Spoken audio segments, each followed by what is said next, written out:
Chapter 1. The stone remains silent.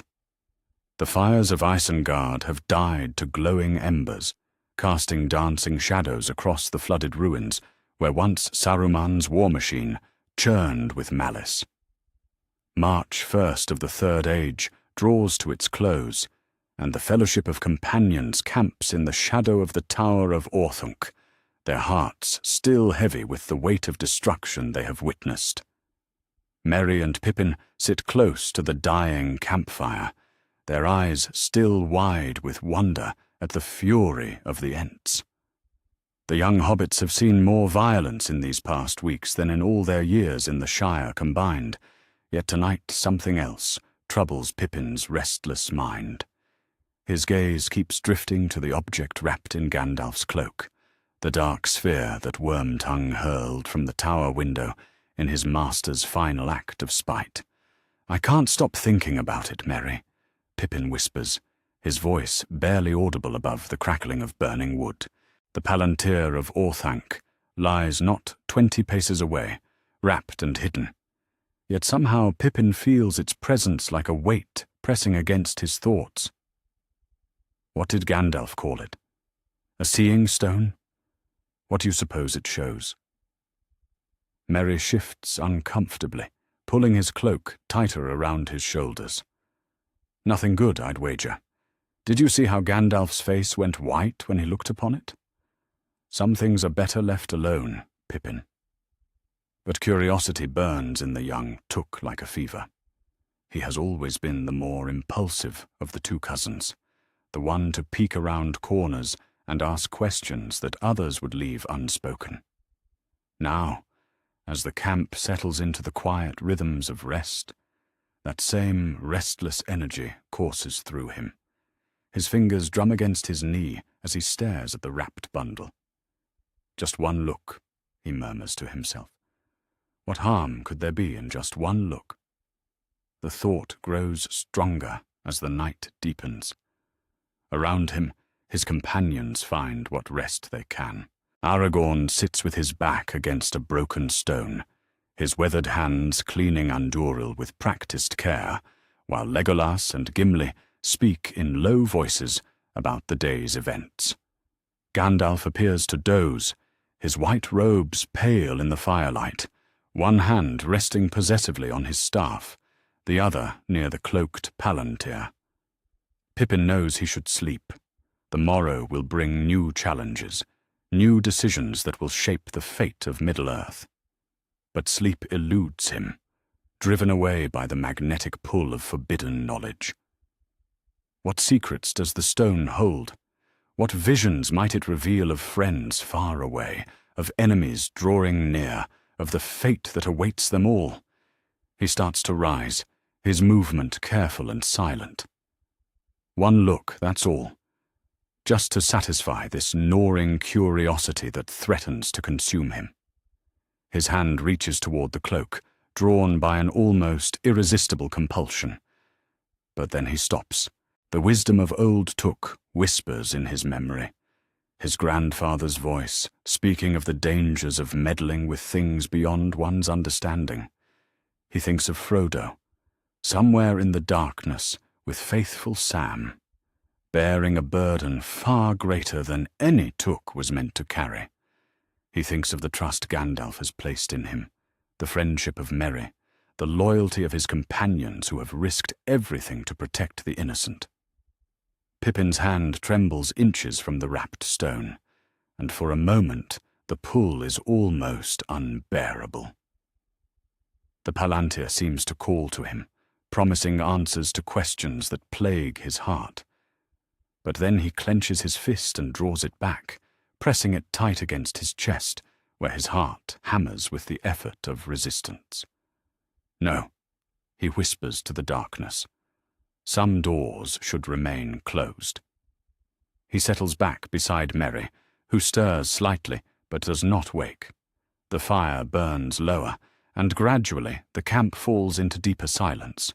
Gandalf's breathing evens into the rhythm of sleep, his guard relaxed for the first time in many hours. The Palantír lies wrapped and silent, its secrets intact. Miles away, in the darkness of his tower in Barad-dûr, Sauron sits brooding over his armies and his plans. The Nazgûl circle his fortress like fell birds, awaiting commands that will reshape the war. But the Dark Lord's eye does not pierce the shadows around Isengard this night. No small voice cries out in terror to reveal the existence of halflings.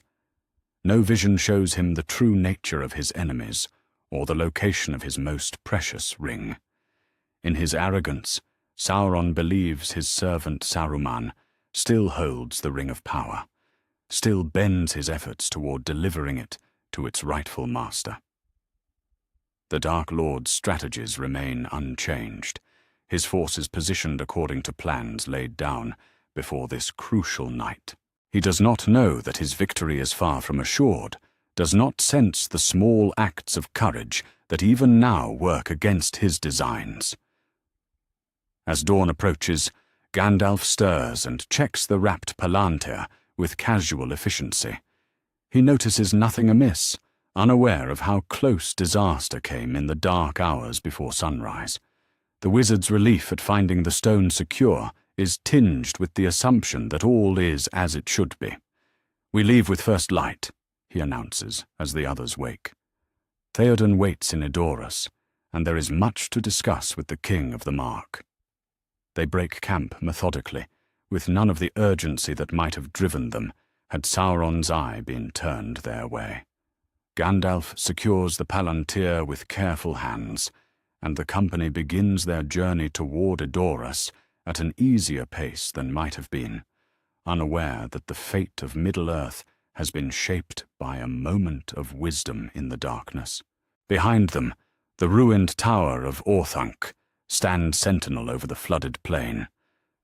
The destruction is complete, but somehow the very air seems lighter, as if a shadow that might have fallen has been held at bay.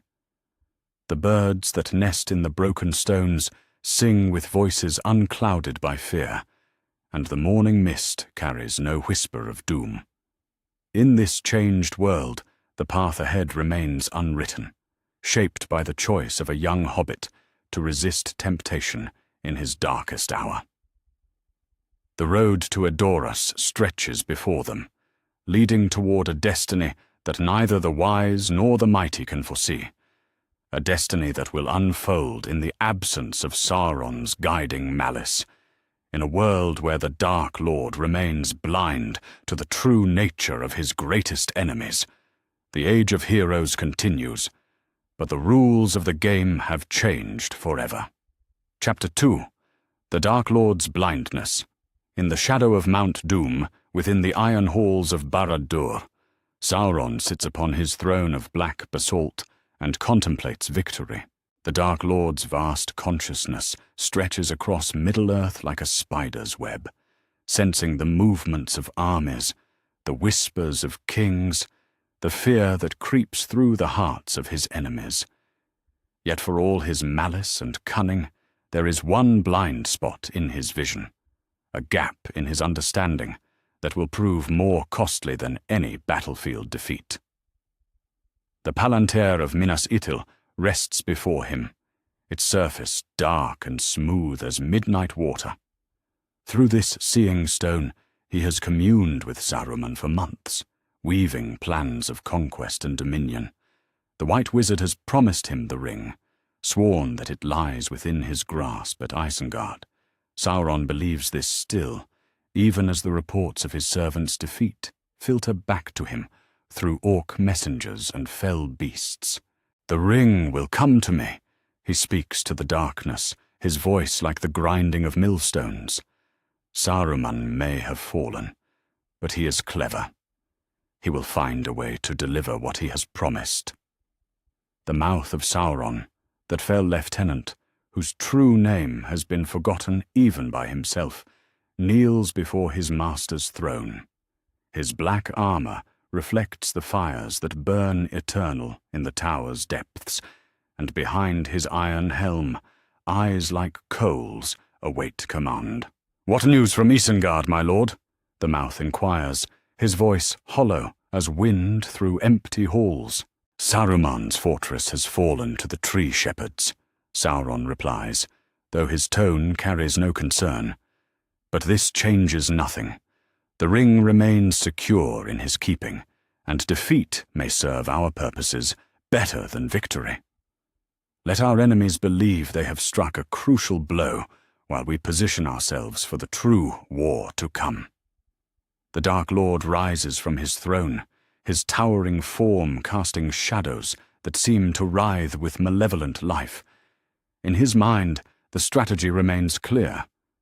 Let Gondor and Rohan exhaust themselves against conventional forces, while Saruman delivers the ring through subterfuge. Then, when the One Ring returns to his hand, all resistance will crumble like sand before the tide. Send word to the Nazgul, Sauron commands. They are to maintain their watch over the southern approaches to Mordor. The enemy may attempt to assault our borders while they believe us weakened. But let them come. Our strength is not diminished by one wizard's temporary setback. Meanwhile, far from the crushing weight of the Dark Lord's attention, Frodo Baggins stumbles through the dead marshes with Sam at his side and Gollum as their treacherous guide. The ring-bearer's strength fails him with each step, the golden chain around his neck growing heavier as they draw closer to the land of their enemy. Yet today, their passage goes unnoticed by the great eye that should be searching for them. In the original course of events, Sauron's discovery of halflings through the Palantír would have sent ripples of urgency through all his plans. The Dark Lord would have realized the true nature of his enemy's strategy, not conquest through arms, but destruction of the ring itself. His forces would have been mobilized with desperate speed, the Nazgul sent ranging far and wide to catch the scent of their quarry. But in this altered world, no such revelation has come. Sauron's gaze remains fixed on the great powers, on Minas Tirith and Edoras, on the movements of armies and the councils of kings. Small folk pass beneath his notice like gnats before an eagle's eye. The very concept that his enemies might seek to destroy rather than claim his ring seems impossible to his darkened mind. Gollum leads them deeper into the marshes, his pale form ghostly in the mist that rises from the stagnant pools. The wretched creature glances back at Frodo, with eyes that burn with hunger and hate. But today, his madness burns brighter, without the competing influence of his master's attention. He has felt Sauron's eye upon him before, that terrible gaze that once commanded him to search, to hunt, to bring word of the precious ring. Now, freed from that compulsion, his own desperate schemes take precedence. Careful, precious, careful, Gollum whispers as they navigate between the treacherous pools. Dead faces in the water, dead faces watching. But we knows the way, yes, we does. We takes the fat hobbit and the small master to the secret path. Sam keeps close watch on their guide, his hand never far from the hilt of his sword. The gardener from the Shire has grown wise in the ways of danger during their long journey, and he senses the change in Gollum's manner, even if he cannot name its cause. "Something's different about him today, Mr. Frodo," Sam murmurs during a brief rest. "More eager-like, more excited. I don't trust it." Frodo nods weakly, his hand moving instinctively to the ring that hangs hidden beneath his shirt. The burden seems to pulse with malevolent life, whispering promises of power and threats of doom. Yet for all its weight upon his spirit, today the ring's influence feels somehow more contained, as if its master's attention is directed elsewhere. Back in Barad-dûr, Sauron continues his strategic calculations, unaware of how fundamentally flawed his assumptions have become. He dispatches orders to the armies of Mordor, steady pressure on multiple fronts, but no desperate gambling of forces. His orc generals receive commands to probe the defenses of Ithilien and threaten the crossings of Anduin. but not to commit to any decisive assault. Time favors us, the Dark Lord tells his assembled captains, their forms wreathed in shadow and malice. Let them spend their strength on conventional warfare, while we prepare for the moment of ultimate victory. When the ring returns to my hand, all their efforts will have been meaningless. The Witch King of Angmar stands among the Nazgul, his crown of iron dark with ancient malice. Even he does not question his master's strategy, though a part of his fell spirit senses something amiss in the patterns of fate. The Lord of the Nazgul has learned to trust in the Dark Lord's omniscience, never imagining that crucial knowledge has been denied to his master through the simple restraint of a young hobbit. In Isengard, Saruman remains trapped within his tower, his pride and cunning intact despite his defeat. The fallen wizard knows nothing of Sauron's expectations regarding the ring. He believes his alliance with the Dark Lord to be one of equals, each pursuing their own path to dominion. Saruman's own schemes continue to unfold even in captivity, his silver tongue still capable of weaving deceptions that might yet serve his ambitions. The White Wizard gazes out from his window at the flooded ruins below, his mind already working on plans for escape and revenge. He knows the ring has passed beyond his reach, carried by the halfling toward the very fires of Mount Doom, but he has not shared this knowledge with his supposed ally. In Saruman's arrogance, he believes he can still turn events to his advantage, perhaps playing both sides against each other until opportunity presents itself. "You think me beaten," he speaks to the empty air, his voice still rich with power despite his circumstances. But the game is not yet finished. There are moves yet to be made, pieces still in play. The ring may elude my grasp, but there are other paths to power for one who knows how to walk them. Thus do the great powers of Middle-earth move like blind men in the dark, each acting according to incomplete knowledge and flawed assumptions. Sauron prepares for a conventional war, while his greatest enemy slips past his notice. Saruman plots from his prison, unaware that his ally expects him to deliver salvation. And in the dead marshes, 3 small figures continue their impossible journey, protected by the very ignorance of their most terrible foe. The absence of a single moment, Pippin's restraint in the darkness beside Orthanc, ripples outward through the streams of time and chance like a stone cast into still water. What was meant to be Sauron's advantage has become his greatest weakness, though none yet realize the magnitude of this change. As the second day after Isengard's fall draws to its close, the pieces remain in motion across the board of Middle-earth. But the rules of the game have changed in ways that neither the wise nor the mighty can yet comprehend.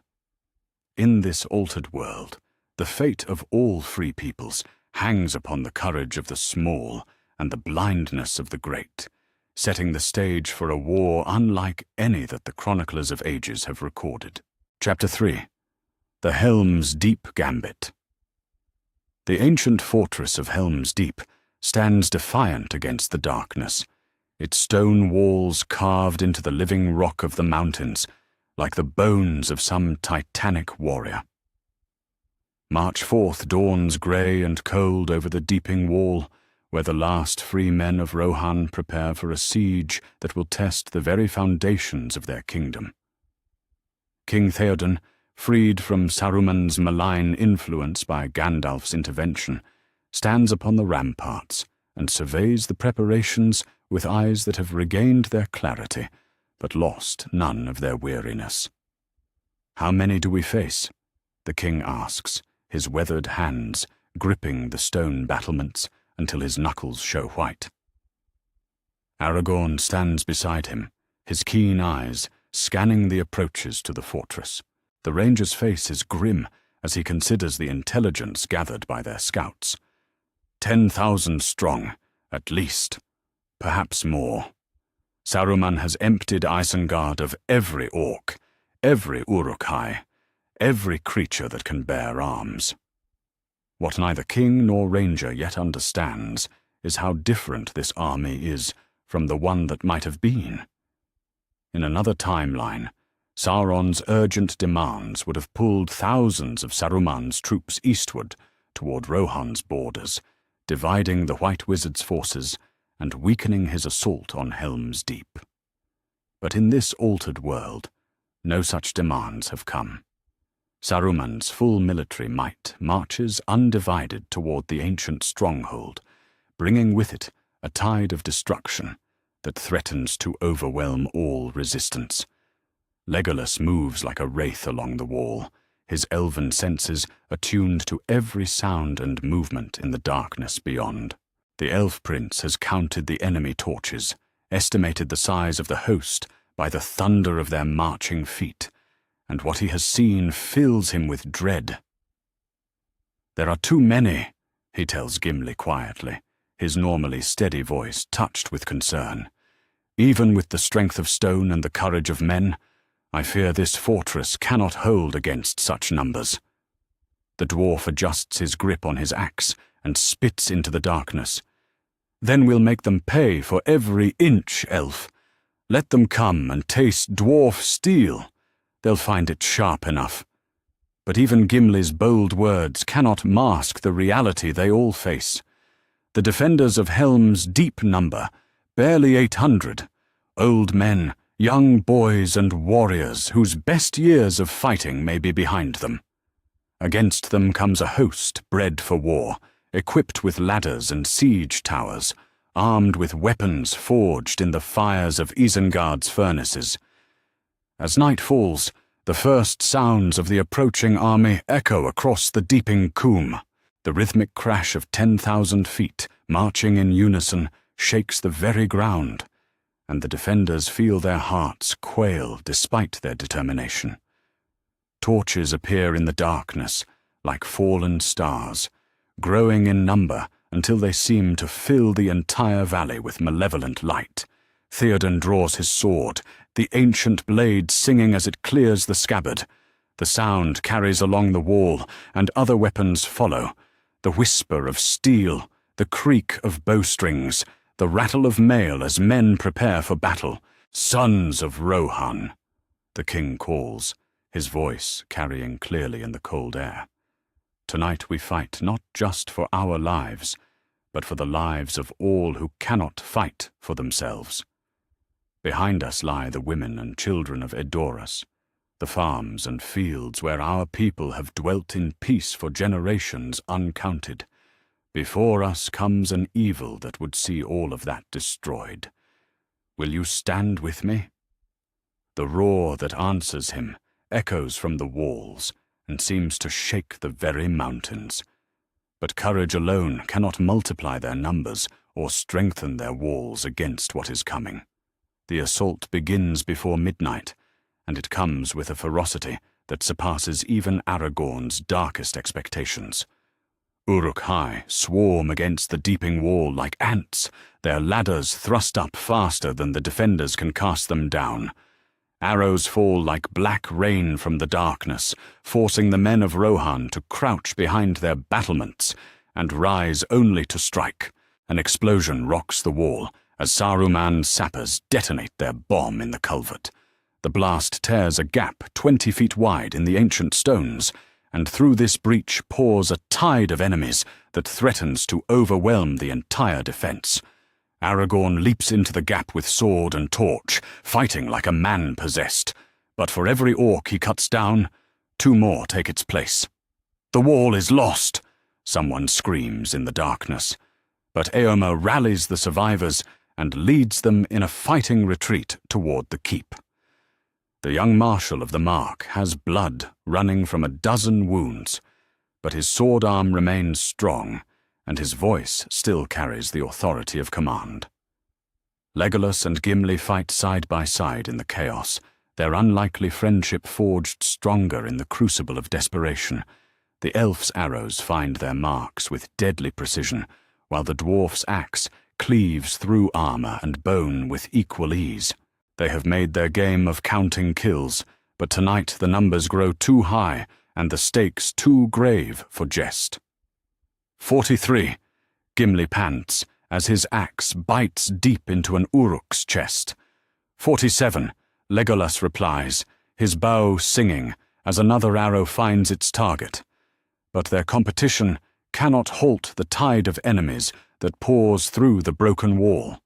The defenders fall back step by step, trading space for time, hoping against hope that dawn will bring some salvation they cannot see. In the great hall of the keep, Theoden stands ready to make his final stand. The king's armor bears the dents and scratches of fierce fighting, and his sword is dark with orc blood.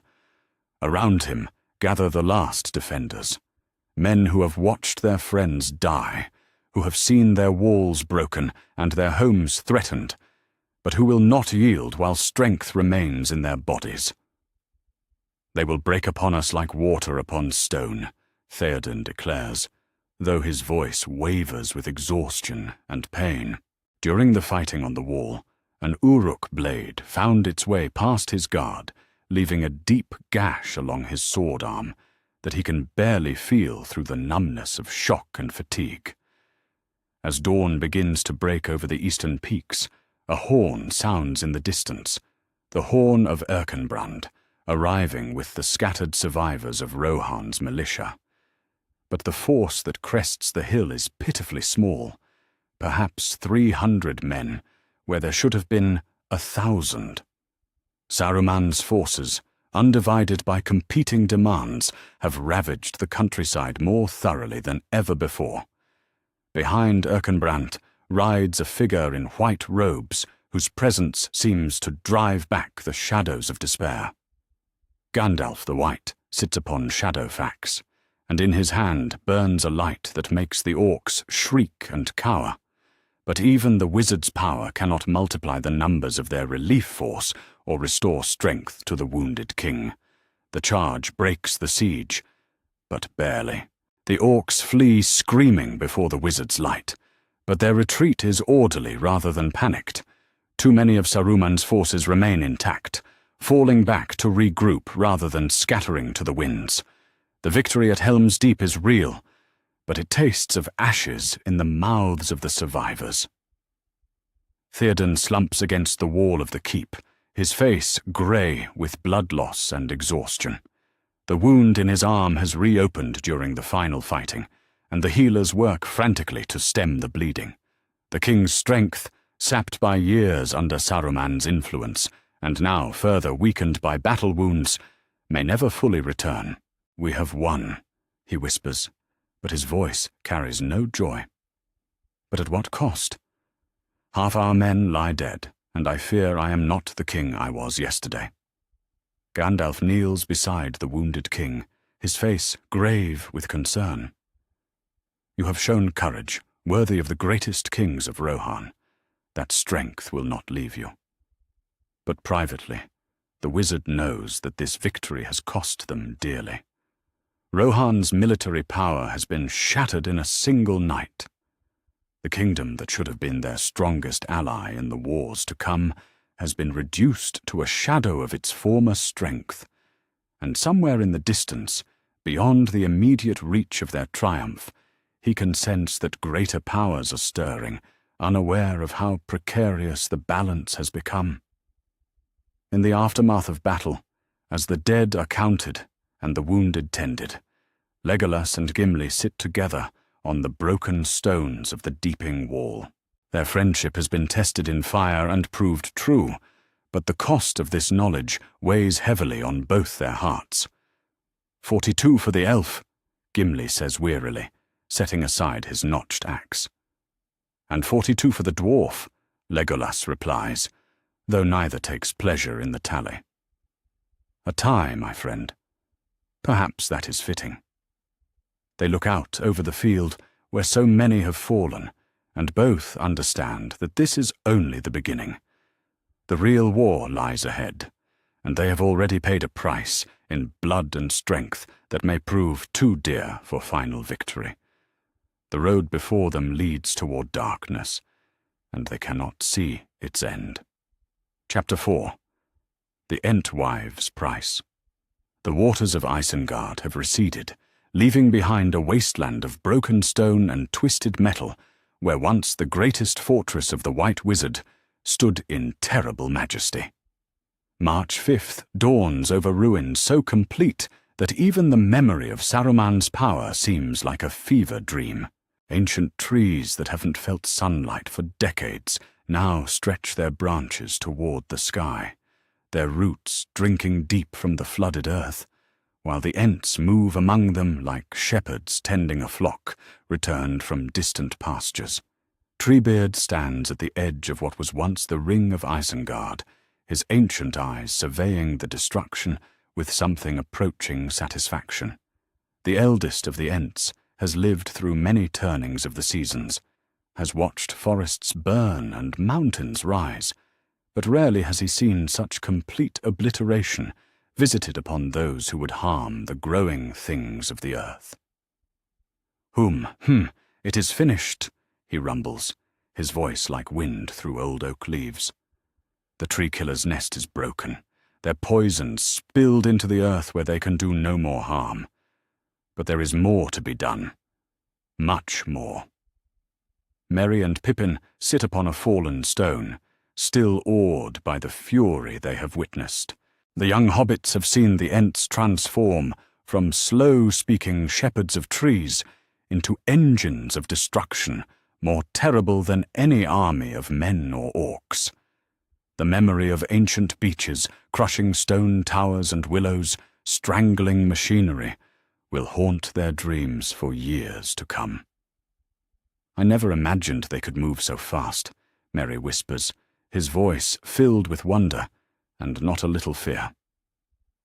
When their anger finally broke loose, it was like watching a storm given form and purpose. Pippin nods, remembering how Quickbeam and the younger Ents had laughed with joy as they smashed the wheels and gears of Saruman's war machine.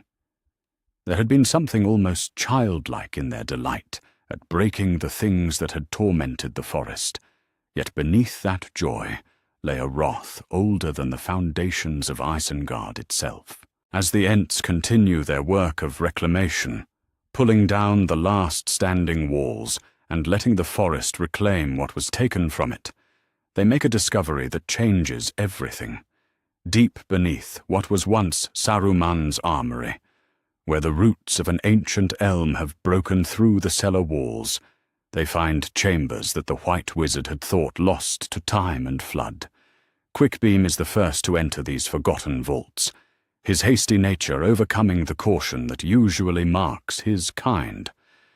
What he finds there sends him racing back to Treebeard with speed that would astonish those who think of Ents as slow and deliberate creatures. "Eldest!" Quickbeam calls, his voice high and urgent in the way of young trees caught in a windstorm. "Come quickly. We have found them. We have found proof of what became of the Entwives." The other Ents gather quickly, their usual deliberate pace abandoned in the face of such momentous news. For long ages they have searched and wondered, calling across valleys and through forests for their lost companions. The great darkness scattered the Entwives to distant lands, and though hope has never entirely died, many feared they were lost forever. Treebeard descends into the vault with careful steps, his great form barely fitting through the stone passages that Saruman's servants once used for storage. What he sees there fills him with a rage deeper and more lasting than any he felt toward mere tree-cutting. Preserved in the White Wizard's private collection are trophies of his conquests, pressed leaves from the gardens of the Entwives, sketches of their groves before they were burned, and worst of all, detailed maps showing the locations of their settlements east of the Anduin. "The tree-killer knew," Treebeard says, his voice like the grinding of millstones. "He knew where they dwelt, knew what happened to them when the shadow fell upon their lands. He could have told us, could have helped us find them, or at least learn their fate. Instead, he kept their memory as ornaments for his pride. Quickbeam stares at the preserved leaves with eyes that burn like coals in the darkness. The young Ent has always been the most impetuous of their kind, the quickest to anger and the slowest to forgive. Now that rage focuses into something harder and more purposeful than any emotion he has known. "We cannot let this stand," he declares, his voice carrying the crack of breaking timber.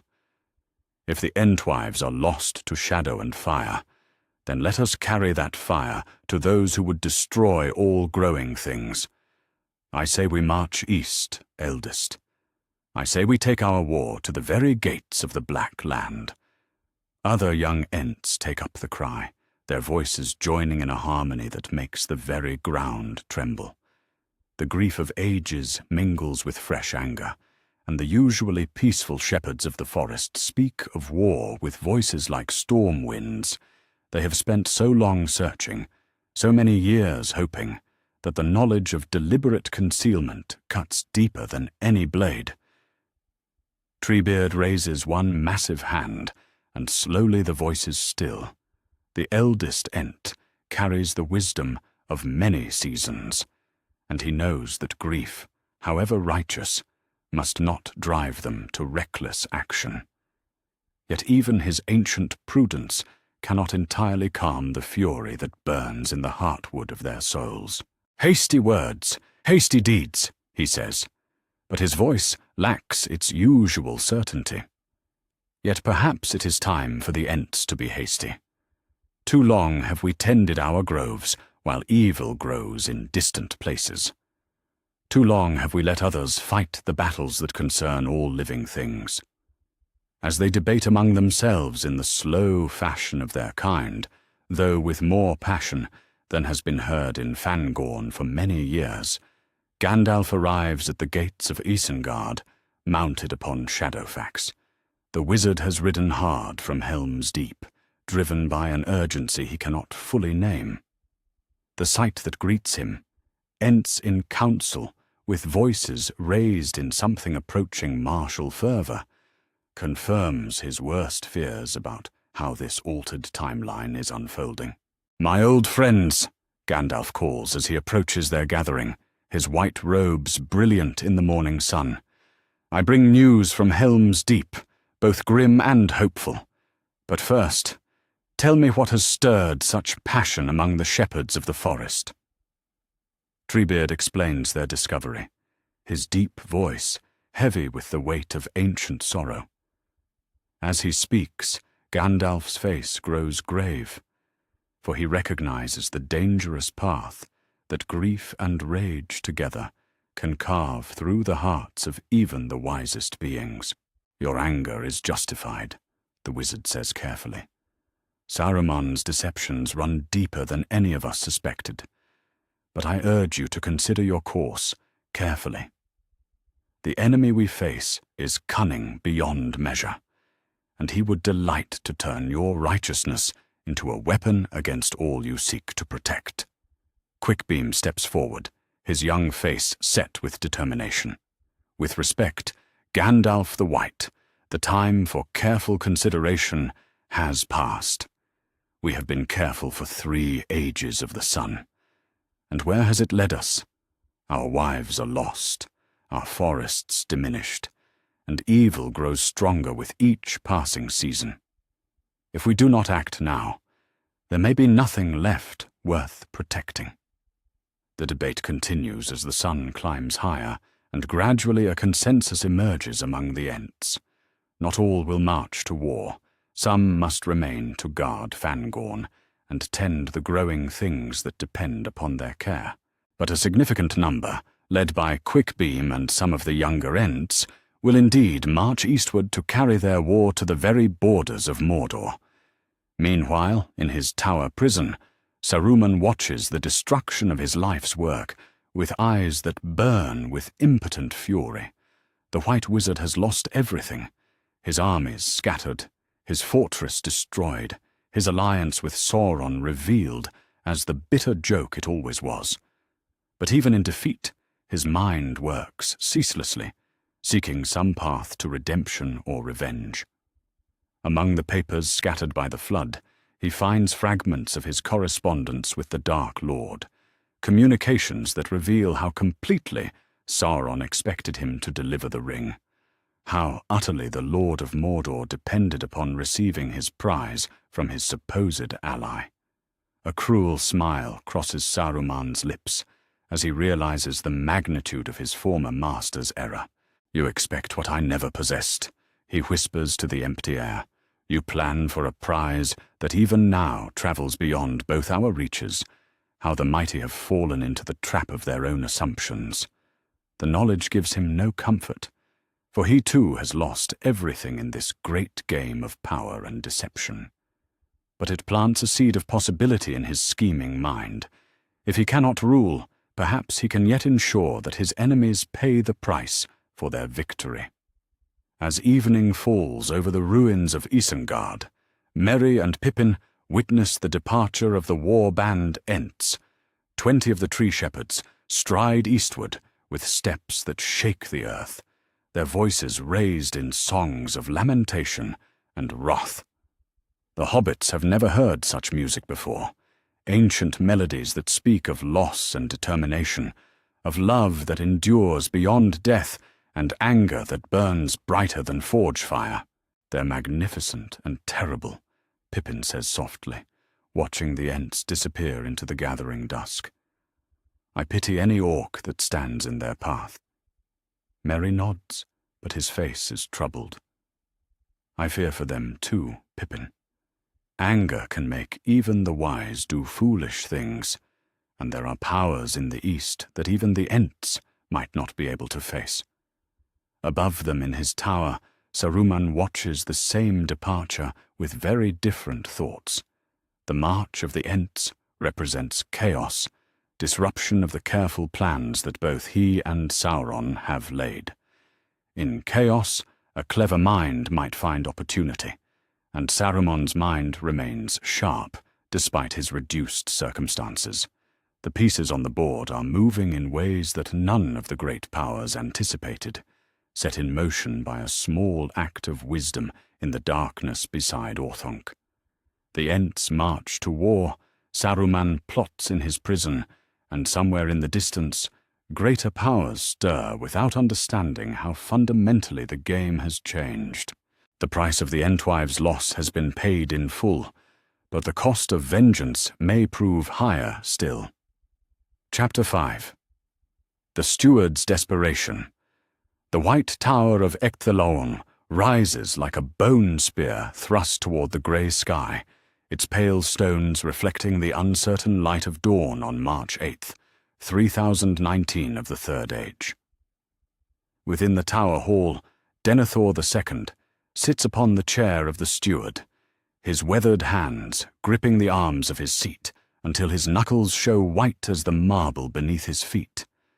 Before him spreads a collection of reports that would break the spirit of a lesser man, intelligence gathered by his far-seeing eyes, and the swift riders of Gondor, that tells of an enemy's strength beyond all reckoning.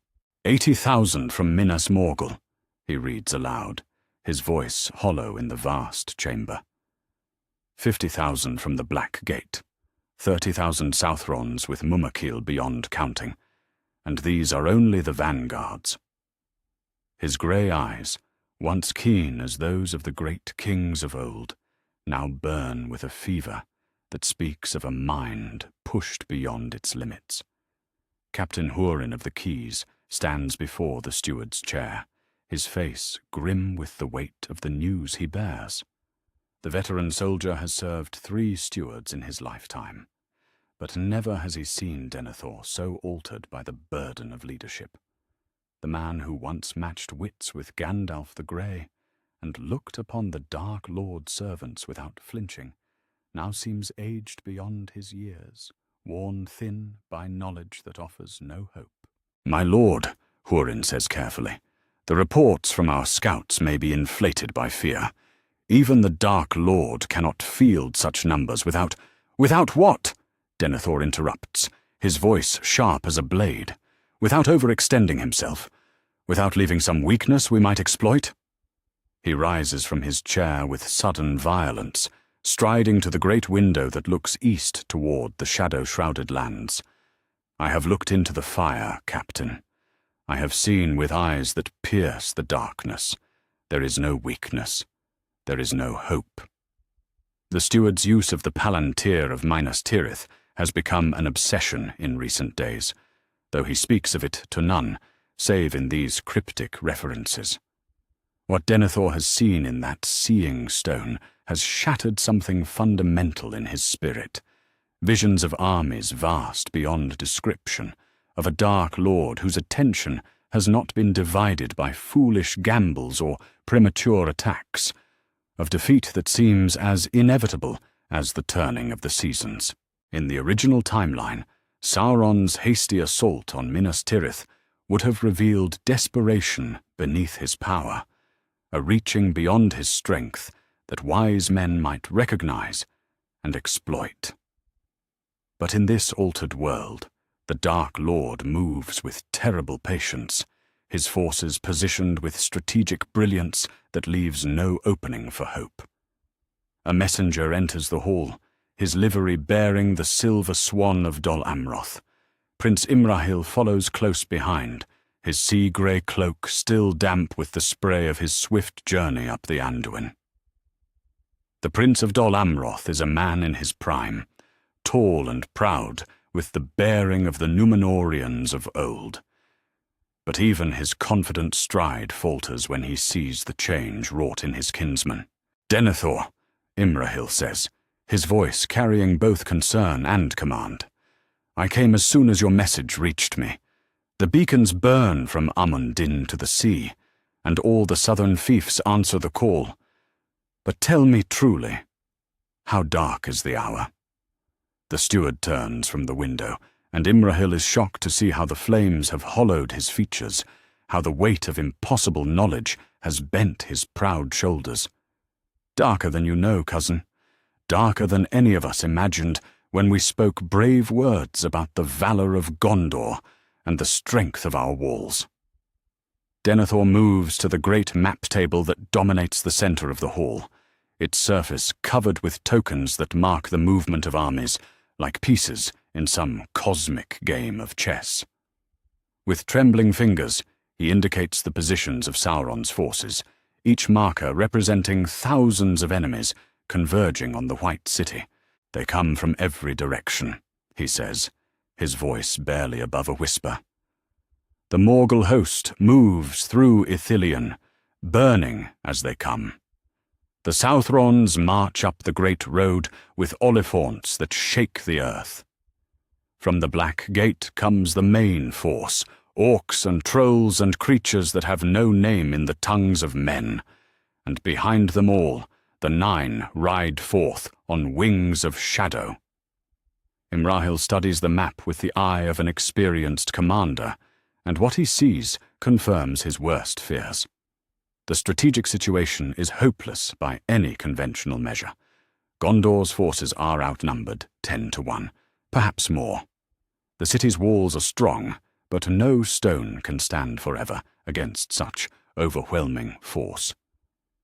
"What word from Rohan?" he asks, though his tone suggests he already knows the answer will bring no comfort. "Theoden lives, but barely," Denethor replies. "Their victory at Helm's Deep cost them dear. Half their fighting men dead or wounded, their king gravely injured. Even if they march to our aid, they can bring perhaps 3,000 horse. A drop of water in an ocean of blood." The Prince of Dol Amroth nods grimly. In this altered timeline, Rohan cannot serve as the decisive force it once might have been. The kingdom of the Horse Lords has won its own battle, but at such cost that it cannot now turn the tide at Minas Tirith. A commotion in the outer halls announces the arrival of another figure whose presence changes the very air of the chamber. Gandalf the White strides into the tower hall, his robes brilliant even in the grey light, his staff clicking against the marble floor with each measured step. But even the wizard's power cannot entirely dispel the shadow of despair that has settled over the room. "Lord Denethor," Gandalf says, his voice carrying the authority of one who has walked in darkness and returned. "I bring word from Helm's Deep and counsel for the trials ahead. The night is dark, but it has not yet conquered the light." Denethor's eyes burn as he turns to face the wizard. "You speak of light, Mithrandir. But I have seen the truth of our situation. I have looked into the fire and witnessed the fate that awaits us. Your hope is misplaced, your counsel worthless against such overwhelming force." The confrontation between steward and wizard crackles with tension. Gandalf recognizes the signs of a mind corrupted by the despair that the Palantír can instill, while Denethor sees only a meddling fool who refuses to acknowledge the inevitable. "Where is Faramir?" Gandalf asks, his voice sharp with concern. "Your son should be here to share in these councils." "My son," Denethor's voice breaks slightly. "Faramir holds Osgiliath with what forces remain, but the enemy presses him hard, and I fear he will not return to us. The river defences crumble, and with them dies the last hope of holding them at the Anduin." As if summoned by his father's words, horns sound from the outer gates. A small company of rangers of Ithilien rides hard through the lower circles of the city, their armor torn and bloody from running battles with the advance forces of Mordor. At their head rides Faramir, son of Denethor, his face pale with exhaustion, but his bearing still proud despite the desperate nature of his retreat. The younger son of the steward dismounts in the courtyard and climbs swiftly to the tower hall, bringing with him the smell of smoke and battle. His report, delivered in clipped military phrases, confirms the worst fears of those assembled. Osgiliath has fallen, its ancient bridges broken by catapults, hurled by creatures of shadow. The eastern shore of the Anduin belongs wholly to the enemy now. "We held them for 3 days, Faramir reports, his voice hoarse from shouting commands over the din of battle. "But their numbers were beyond counting. For every orc we slew, 2 took its place. The river runs red with blood, and still they come."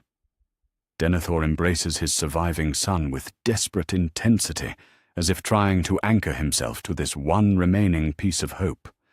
But even Faramir's safe return cannot lift the shadow from the steward's heart. If anything, seeing his son's condition, the wounds that mark him, the weariness that bends his shoulders, only deepens his despair. "Boromir would have held the bridge," Denethor whispers, his voice breaking with grief for his elder son. "Boromir would have found a way to turn the tide.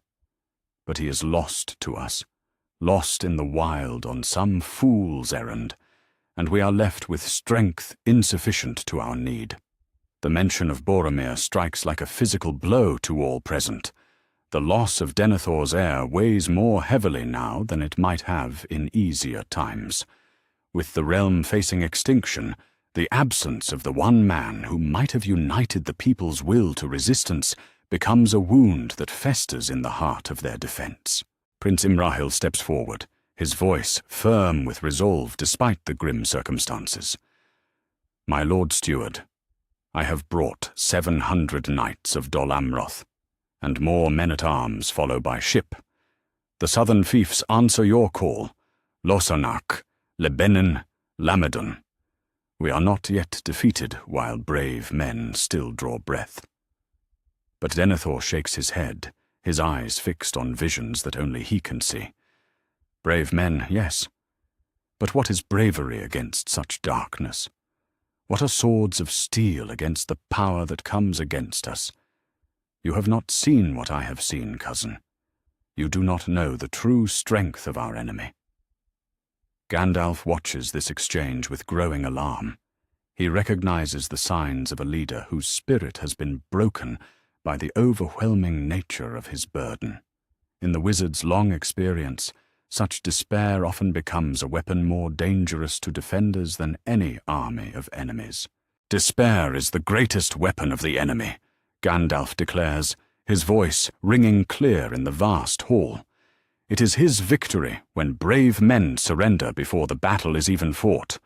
Hope may seem foolish in the face of such odds, but it has proved the salvation of Middle-earth more than once. The debate that follows echoes through the halls of the citadel, like the clash of arms. Denethor argues for surrender, or, at the very least, the evacuation of the city's population to safer lands in the south. Gandalf and Imrahil urge resistance, calling upon the ancient valor of Gondor, and the duty owed to all free peoples. Faramir, caught between love for his father and loyalty to his duty, struggles to find words that might bridge the growing chasm. As night falls over Minas Tirith, the great beacon atop the citadel burns bright, its flame visible for leagues in every direction. It is a call to arms and a symbol of defiance, but also perhaps a funeral pyre for the hopes of men. The city prepares for siege, but its defenders are divided in spirit even as they unite in purpose. The darkness gathers beyond the Pelennor fields, and within the white walls, the seeds of internal collapse take root in hearts already heavy with the weight of impossible odds. Chapter 6. The paths of the dead remain closed. The stone door stands before Aragorn, like a mouth opened to swallow the living, its ancient runes carved deep with warnings that have echoed through the long years since Isildur's curse fell upon the Oath-breakers. March 9th brings a grey dawn to the paths of the dead, and with it a silence so profound that even the whisper of wind through stone seems muffled and strange. The ranger who would be king stands at the threshold between the world of the living and the realm of the dead, his hand resting on the hilt of his sword, while doubt gnaws at his heart like a worm in an apple. "The way is shut," Legolas murmurs beside him, his elven senses recoiling from the wrongness that emanates from the dark passage. It was made by those who are dead, and the dead keep it. The way is shut. Gimli shifts his grip on his axe, the dwarf's courage undaunted even by the supernatural dread that clings to this place like morning mist. "Paths are made to be walked," he growls, though his voice lacks its usual certainty. King or no king, the dead must answer when the living have need. But Aragorn hesitates, and in that moment of uncertainty lies the seed of a failure that will echo through all the days to come. In the original course of events, desperate urgency would have driven him forward, the knowledge that Sauron's forces were even then breaking upon the defences of Minas Tirith, that every moment's delay meant more death for the innocent. That urgency would have given weight to his words, authority to his commands, power to compel even the dead to honor their ancient oaths. Now, without that pressing need, without the sense that the very fate of Middle-earth hangs upon this moment, his claim feels hollow even to his own ears. The dead sense weakness as wolves scent blood, and they do not stir from their eternal torment to answer the call of one who doubts his own worthiness. The darkness beyond the stone door remains silent and still, offering no response to the presence of Isildur's heir. Aragorn calls upon the Oathbreakers in the ancient words, his voice echoing through passages that have known no living footfall for 3,000 years. But the dead do not answer. They remain bound by their own guilt and shame, trapped in a limbo of their own making, unable to find the courage in death that they lacked in life. Hours pass, like days, as Aragorn waits at the threshold, calling upon powers that do not respond, seeking aid that will not come. The futility of his efforts weighs upon him like a physical burden, and gradually he understands that the dead will not be moved by mere words or even righteous anger. They require something more, a deed of such desperate courage that it might inspire even the cowardly dead to remember their honor. As the day wanes toward evening, the sound of hoofbeats echoes from the valley below. A small company rides hard through the fading light, their banners bearing the Star of Elendil and the Tree of Gondor. At their head rides Elrond half-elven, his ageless face grave with portents and dire news, while beside him come his twin sons, Elladan and Elrohir, their elvish mail gleaming silver in the twilight. "Aragorn!" Elrond calls as he dismounts, his voice carrying both relief and urgency.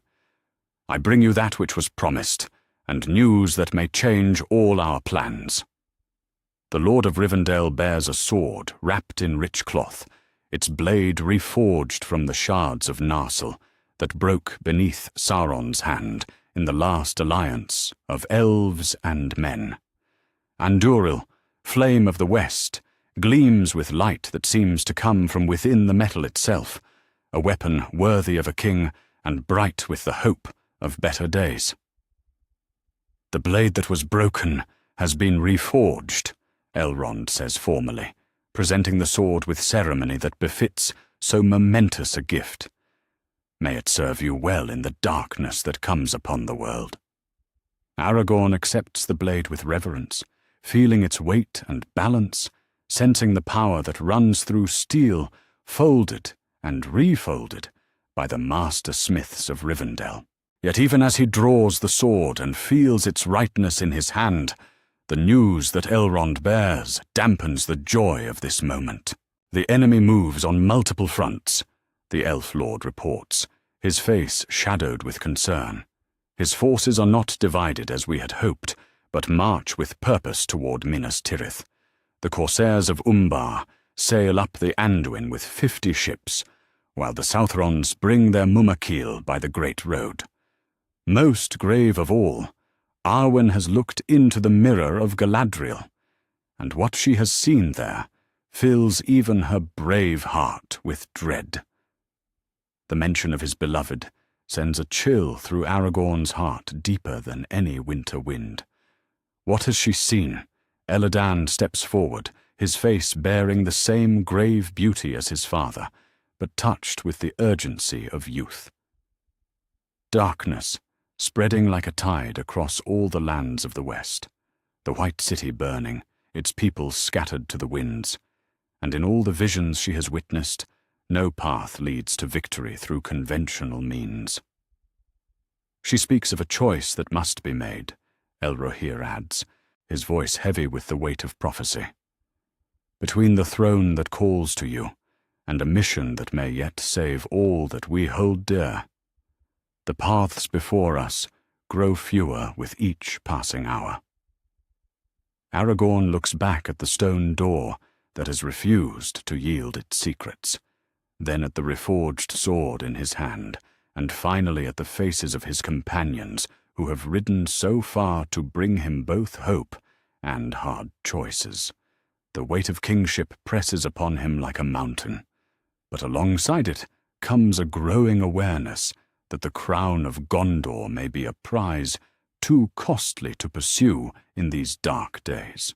"The dead will not answer," he says simply, the admission bitter as wormwood on his tongue. Whatever hold they once had upon this realm has grown too weak to compel them from their torment. If we would aid Minas Tirith, we must do so with the strength of the living alone. Legolas nods grimly, having sensed the truth of their failure long before Aragorn would admit it. "Then we ride south with what force we can muster. The rangers of the north, the sons of Elrond, whatever allies we can gather along the way. It will not be enough to turn the tide, but it may be enough to tip the balance at a crucial moment." Gimli shoulders his pack with determined energy, the dwarf ready as always for action over contemplation. Better a small force that arrives than a great army that never comes. Lead on, Aragorn, son of Arathorn, and we'll follow wherever honor demands. But Elrond's expression grows even more troubled as he considers the choice before them. "There is another way," he says reluctantly. Arwen's visions show a path where you do not claim the throne at all, but instead turn your steps toward Mordor itself. The ring-bearer struggles alone in the heart of darkness, and his need may be greater than that of any city, no matter how proud its walls. The suggestion hangs in the air like smoke from a funeral pyre, challenging every assumption Aragorn has held about his destiny and duty. To abandon his claim to the throne of Gondor, to turn away from the White City in its hour of greatest need, seems like the deepest betrayal of his bloodline and his people. Yet as he considers Elrond's words, Aragorn remembers another face, the face of a small hobbit who bore a burden too great for any mortal to carry, who walked alone into darkness while others fought their wars with sword and spear. The thought of Frodo struggling alone in the shadow of Mount Doom cuts deeper than any blade. "How many could we gather?" he asks, his voice quiet but filled with new purpose. "If we rode not to Minas Tirith but eastward, toward the Black Gate and beyond." 30 rangers yet live who could answer such a call, Elladan replies, understanding immediately the direction of his thoughts. "And we too would ride with you to the end, whatever that might be."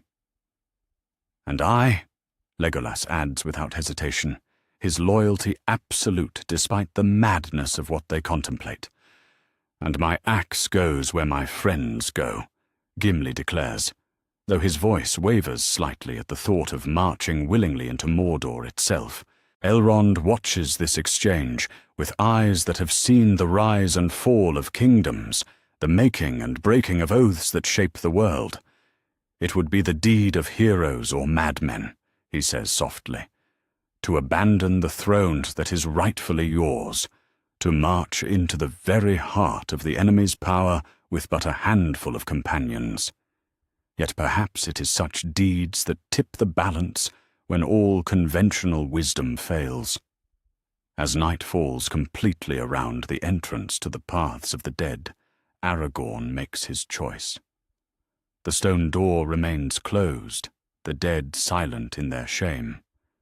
But the living have found a new purpose. Not the glory of kingship or the satisfaction of claiming an ancient throne, but the harder path of sacrifice and service to those who cannot help themselves. "We ride east," he declares, his voice firm with resolution. "Let others defend the White City with sword and spear. We will strike at the very heart of darkness, and perhaps in doing so, create the chance for victory that conventional war cannot provide."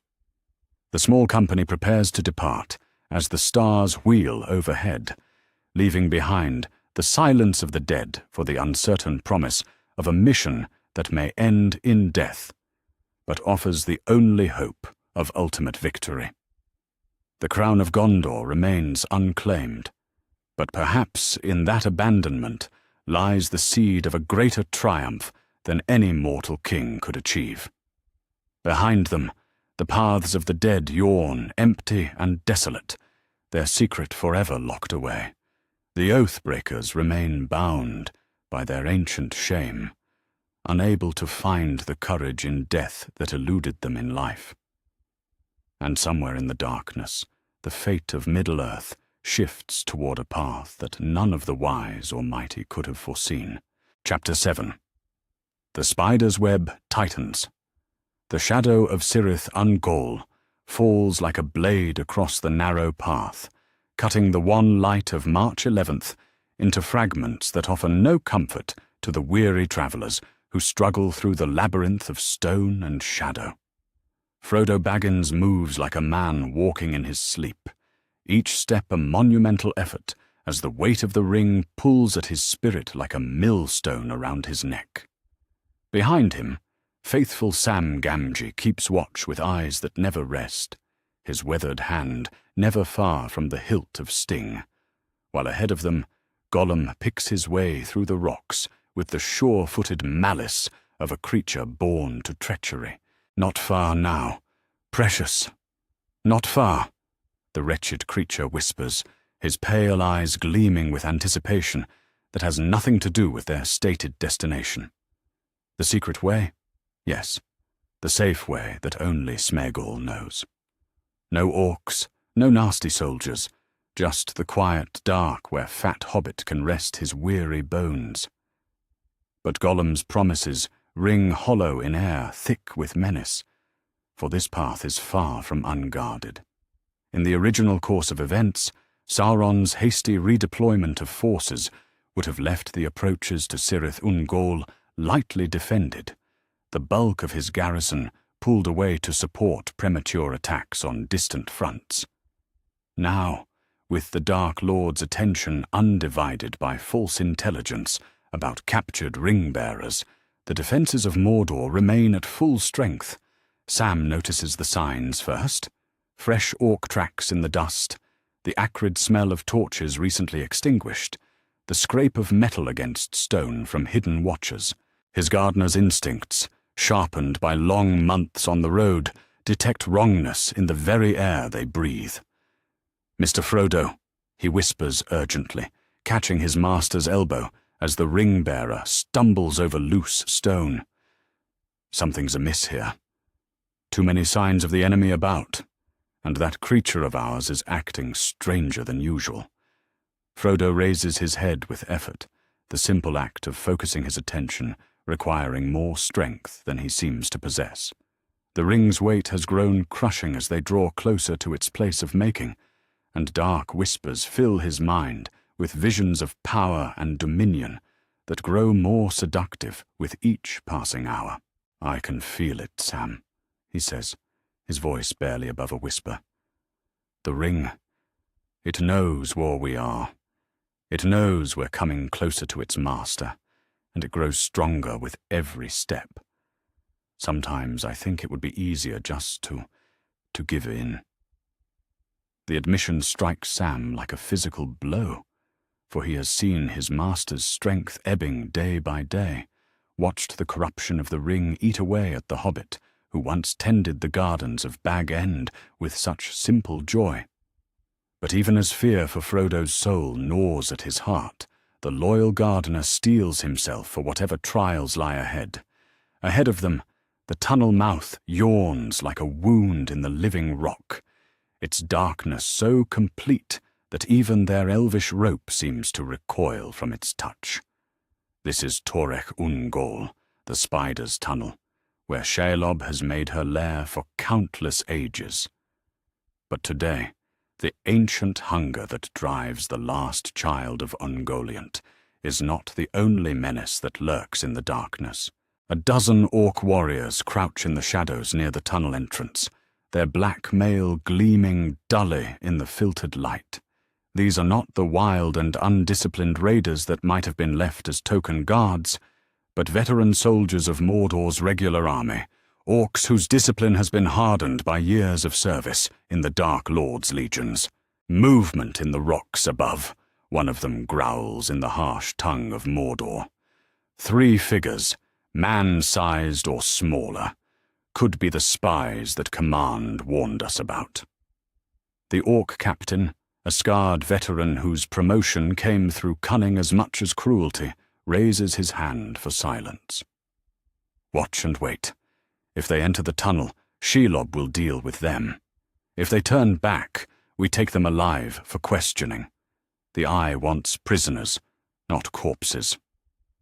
Gollum senses the danger even before his keen eyes spot the glint of weapons in the shadows, but his treacherous heart remains fixed on the plan he has nurtured through long weeks of false service. The ring calls to him with a voice like honey and poison combined, promising that soon, very soon, his precious will return to its rightful master. "Come, come," he urges, his voice tight with barely contained excitement. "Into the tunnel, away from prying eyes. Safe in the dark, yes, precious. Safe where nasty lights cannot hurt us." But Sam's suspicions have crystallized into certainty, and the gardener's courage burns bright against the gathering darkness. "No, Mr. Frodo," he says firmly, placing himself between his master and the tunnel mouth. This feels wrong, all of it. That creature's leading us into a trap. I'll stake my life on it. The confrontation that follows plays out in whispers and desperate gestures, three figures locked in a tableau of mistrust and mounting desperation, while unseen enemies close in around them.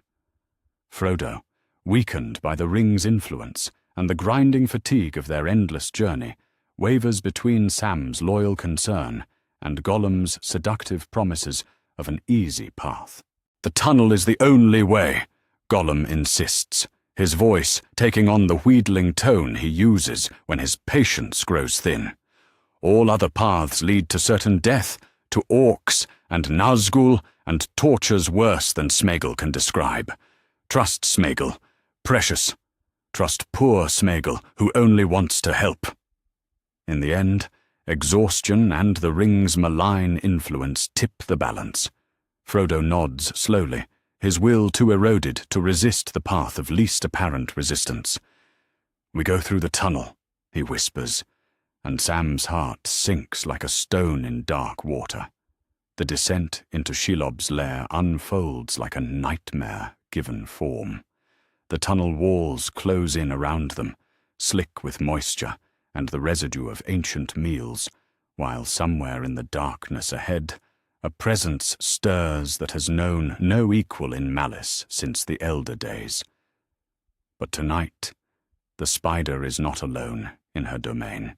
Shelob emerges from the depths with hunger that has grown keen through long fasting, her bulk filling the tunnel like a living wall of chitin and malevolence.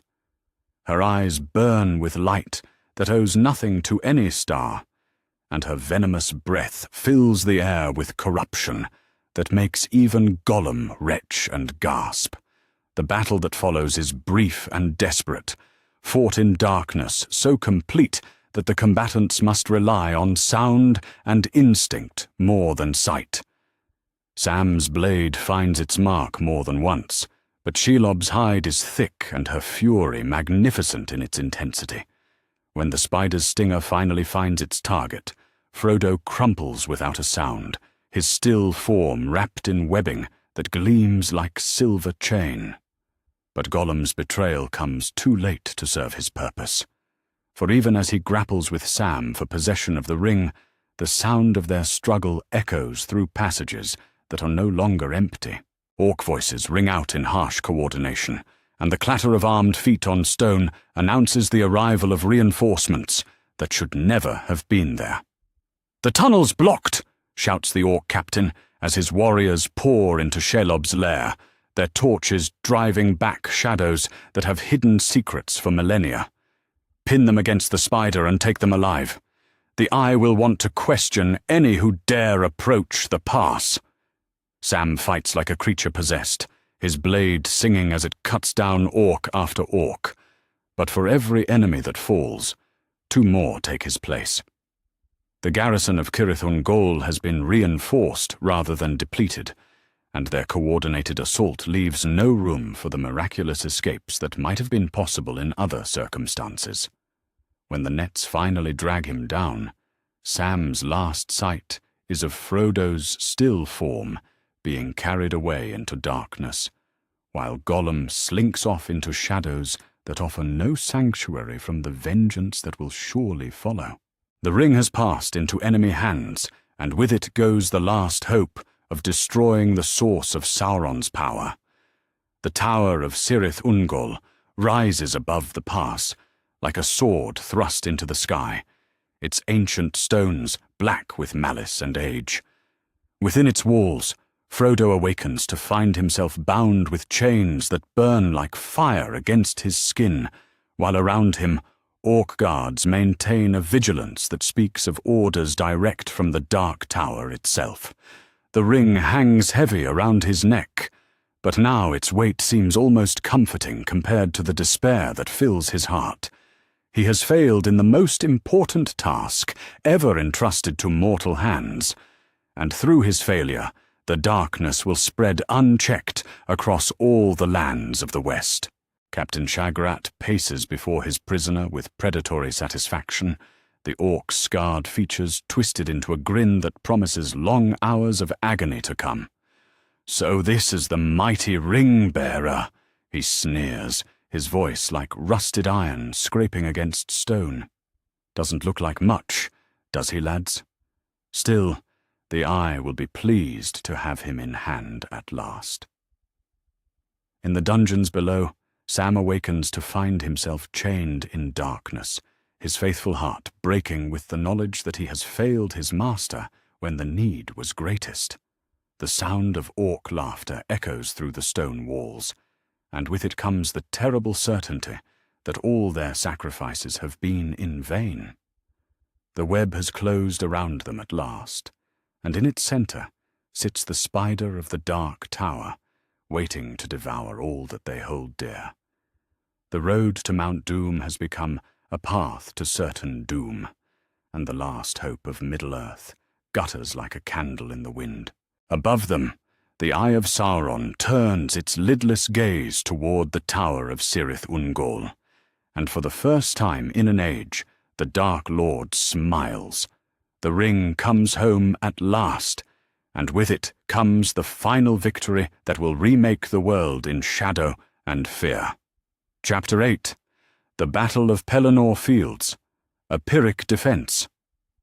The dawn of March 15th breaks grey and terrible over the Pelennor Fields, revealing a sight that would have broken the hearts of kings in easier times.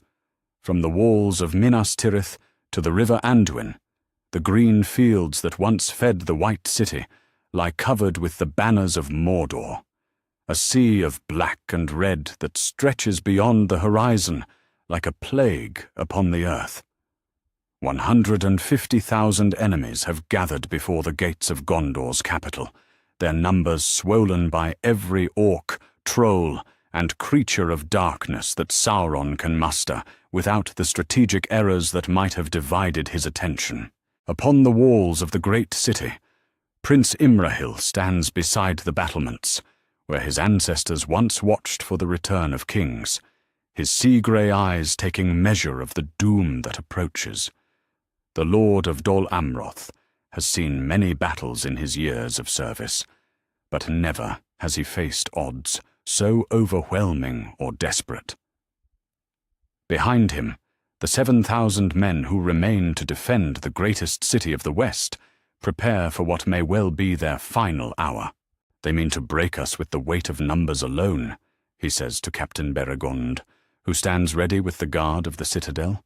"No subtlety, no clever stratagems, just wave after wave, until our strength fails and our walls are overrun." The veteran captain nods grimly, his weathered face set in lines that speak of long service and hard choices. "Then we'll make them pay for every stone, my lord. Let them come and taste the steel of Gondor. They'll find it sharp enough, even if we can't match their numbers." Below them in the lower circles of the city, the people of Minas Tirith have barricaded themselves in their homes, or fled to the upper levels where the walls are strongest. The streets that should ring with the voices of merchants and craftsmen lie empty save for the tramp of soldiers' feet and the rattle of weapons being prepared for desperate use. The first assault comes with the rising of the sun, announced by the war horns of Mordor, that echo across the field like the voices of demons. Catapults and siege engines that were not divided among multiple fronts now concentrate their fury on the outer wall with devastating effect. Great stones and balls of fire rain down upon the battlements, while the heads of captured soldiers arc through the air like grisly messengers of despair. "They have siege towers beyond counting," Prince Imrahil calls to his captains as the enemy host begins its advance. "Ready the oil, prepare the arrows. Let them learn that Gondor does not yield easily." The defense is valiant, but doomed from the start. Where once Sauron's premature attacks might have scattered his strength across multiple objectives, now every engine of war focuses on the single target of Minas Tirith's walls. The white stones that have stood for thousands of years crack and crumble under bombardment that continues without respite. Most terrible of all is the great Ram Grond, named for the weapon of Morgoth himself, as it rolls forward toward the great gate under a canopy of shields. The massive battering ram moves with purpose, unclouded by haste or strategic confusion, its escort of trolls and Nazgul coordinating their assault with deadly efficiency. "The gate won't hold," Beregond reports, his voice strained with the effort of shouting over the din of battle. "The timbers are splintered, and the iron bands are starting to give way." The breach comes near midday, as the great ram finally splits the ancient gates like kindling.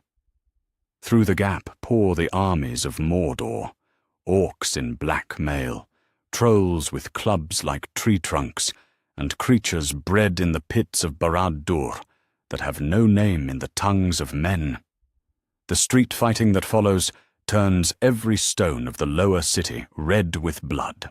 Prince Imrahil leads the counterattack with the desperate valor of a man who knows that retreat means the end of everything he has sworn to protect. His sword rises and falls like a star of hope in the darkness, and around him the knights of Dol Amroth fight with the fury of the sea itself. But for every orc they cut down, 3 more take its place, and gradually the defenders are driven back toward the second level of the city. "Form square around the fountain," the prince commands, his voice carrying over the clash of arms. "Make them fight for every inch. Show them what the blood of Númenor can do when pressed to the wall." The battle rages through the lower courts and up the winding streets, each level of the city requiring a new defense, a new sacrifice of blood and courage. The men of Gondor fight like heroes from the songs of old, but heroism alone cannot multiply their numbers or strengthen their failing arms. As the afternoon wears toward evening, a new horn sounds from the north, the horn of Rohan, carried by riders whose mounts foam at the mouth from desperate riding. But when Theoden King crests the ridge with his Rohirrim behind him, even the sight of their ancient allies brings little hope to the defenders. The forces of the Mark number barely 3,000 horse, all that remain after the bitter victory at Helm's Deep. Their king rides at their head, but his armor bears the stains of blood that has not fully healed, and his bearing speaks of strength sapped by wounds that have not fully mended.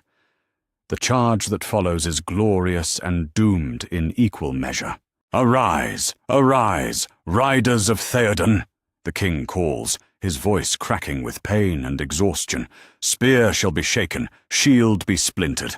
A sword day, a red day, ere the sun rises. Ride now, ride now, ride for ruin and the world's ending."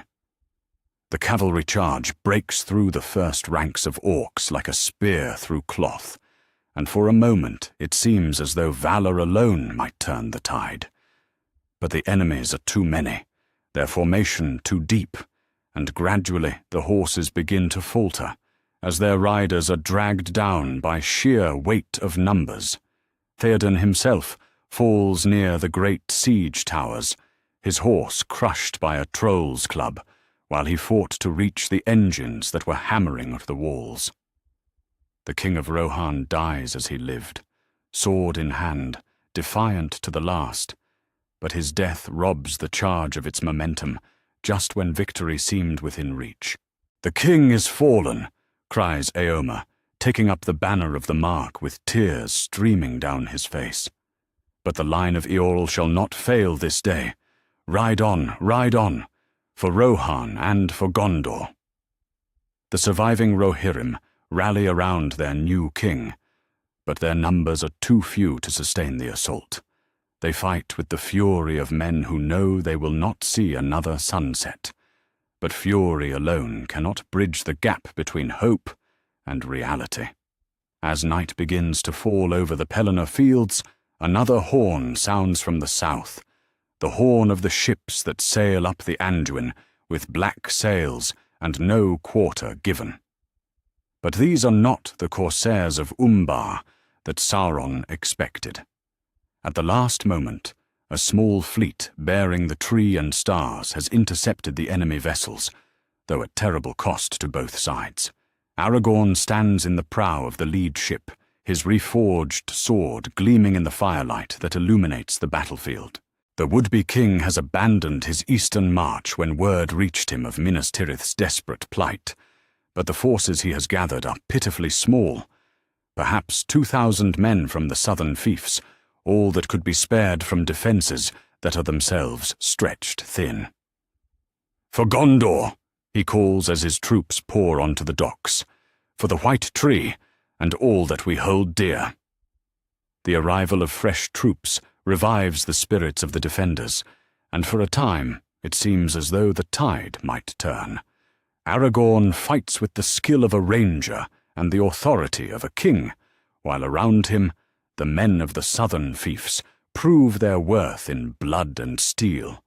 But even these reinforcements cannot overcome the basic mathematics of the siege. Too few defenders against too many attackers. The battle that rages through the night is desperate and terrible, fought in the flickering light of burning buildings and the glow of enemy torches. Street by street, building by building, the defenders are pushed back toward the citadel, leaving behind them a city that burns like a funeral pyre. Prince Imrahil finds himself fighting back-to-back with Aragorn as dawn approaches, the two leaders of Gondor's resistance making their stand in the court of the fountain, while enemies press in from all sides. Their swords are notched and bloody, their armor dented and torn, but their resolve remains unbroken. "We've held them longer than anyone thought possible," Imrahil pants between sword strokes. "But I fear this is the end of our line. Too many have fallen, and our strength finally fails." Aragorn nods grimly, his grey eyes reflecting the fire that consumes the lower city. "Then we'll make our end worthy of song, if any survive to sing it. Let them remember that Gondor didn't yield without a price." As the sun rises over the ruined city, the last defenders prepare for their final stand. The siege has cost Sauron's forces dearly. Perhaps 30,000 casualties lie scattered across the Pelennor fields, but the victory belongs to darkness, and the White City burns while the eye of Sauron turns its gaze toward the final conquest of the West. The Battle of Pelennor Fields is won, but it tastes like ashes in the mouths of the victors. The greatest city of men has fallen, its people scattered or enslaved, its defenders broken despite their heroism. The road to final victory over the forces of light stretches clear before the armies of Mordor, and there seems to be nothing left that can stand against their advance. In the Tower of Ecthelion, Denethor gazes out at the destruction of his realm with eyes that hold no sanity. The steward of Gondor has watched the fulfillment of his darkest visions, and his mind finally breaks under the weight of complete despair. The Palantír that has shown him only defeat and darkness will show him nothing more, for he has passed beyond the reach of both hope and fear. The white banners of Gondor burn in the streets below, and with them dies the last great kingdom of men in Middle-earth. Chapter 9. Through Eagle's council, high above the smoke and ruin of the Pelennor fields, where the wind carries the stench of death and the echoes of lamentation, the great eagles gather in council upon the peak of Thangorodrim's southern spur.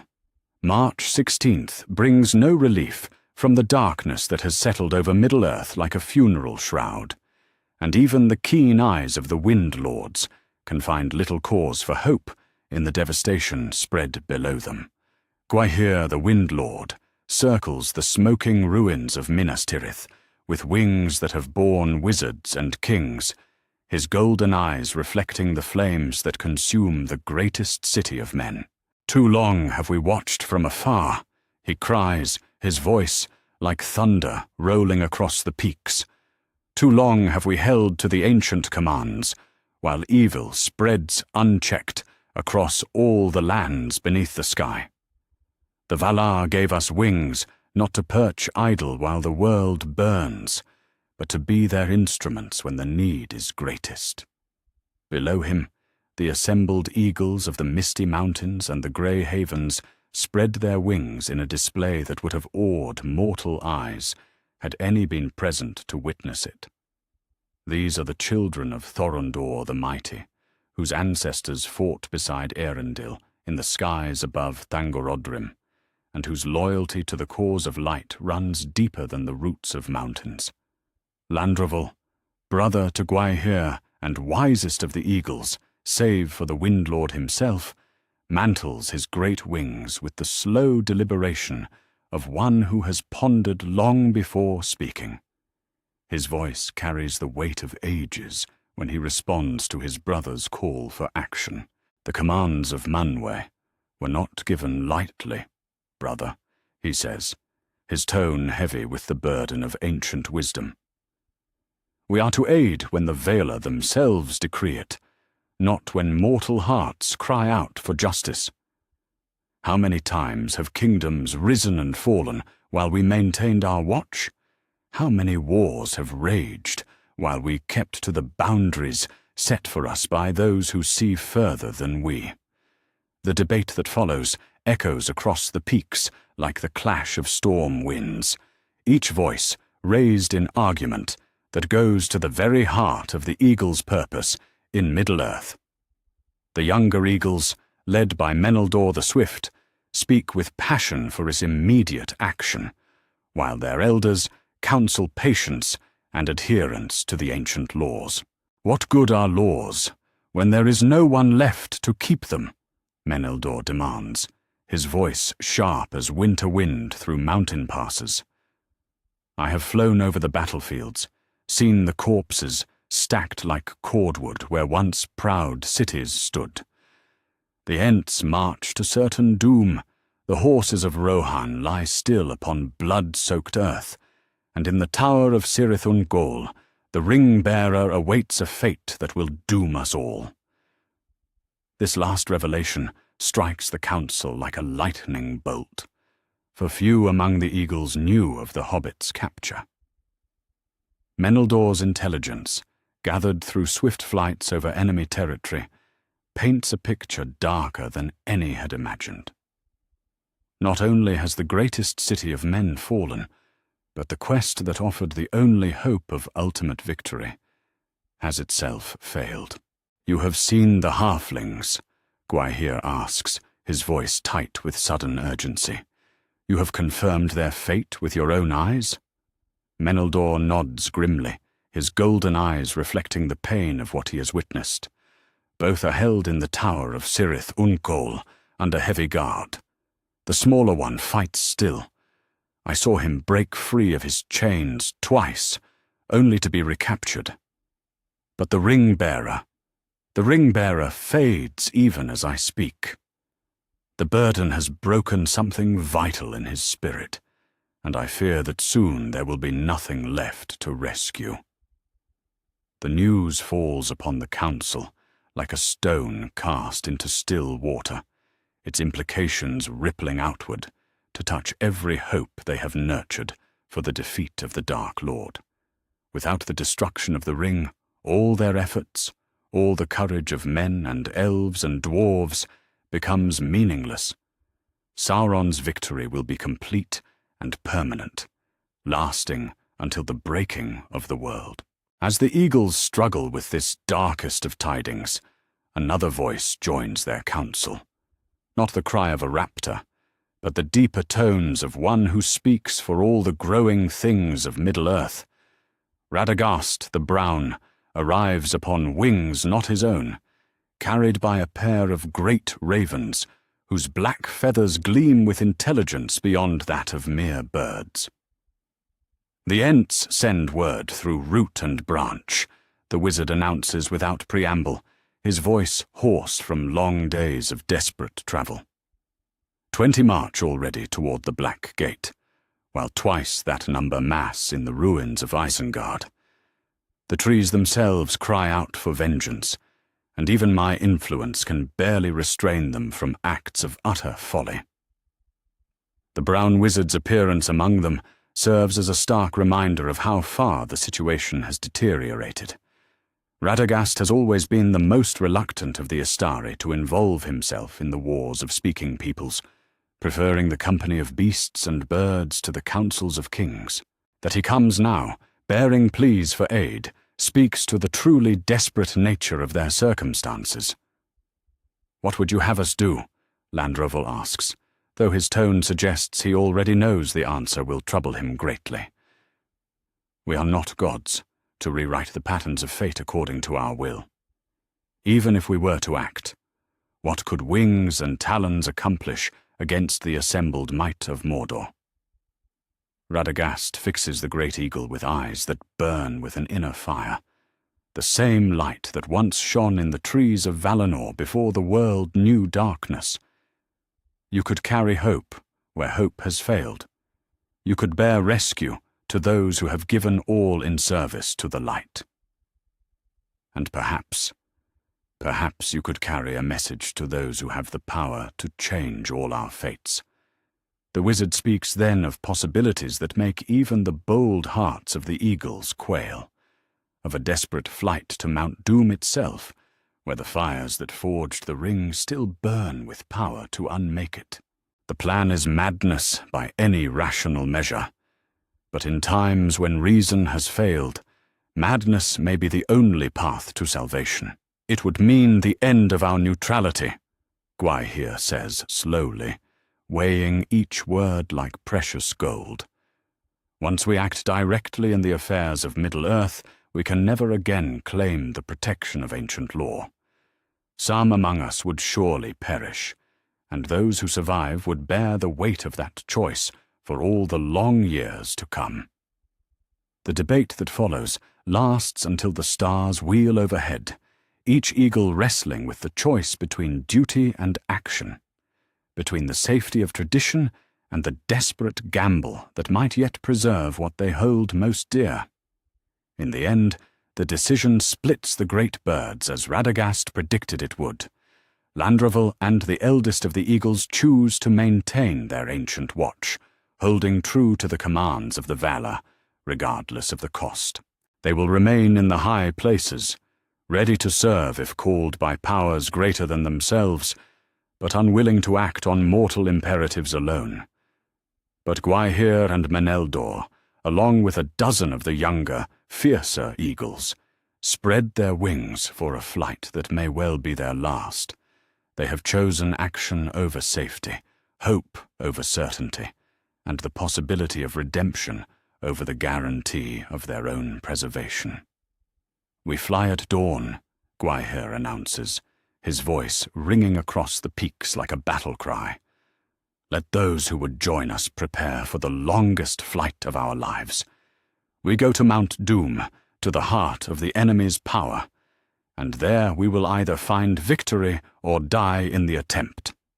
Radagast nods with grim satisfaction, knowing that he has succeeded in his desperate mission.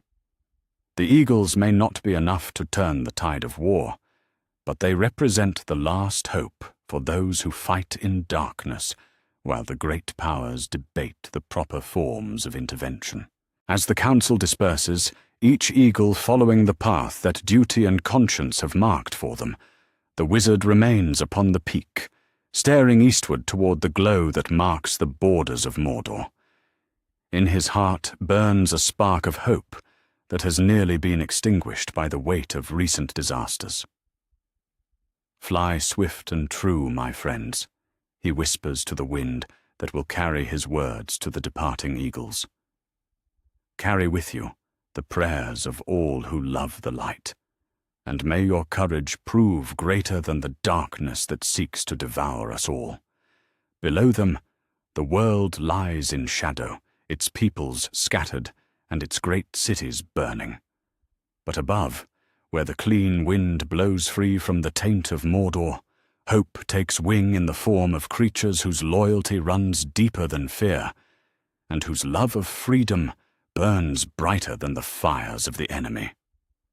The gamble has been made, the die cast. In the morning, when the sun rises over a world grown dark, the eagles will begin their most perilous flight. Whether it leads to salvation or disaster, none can say.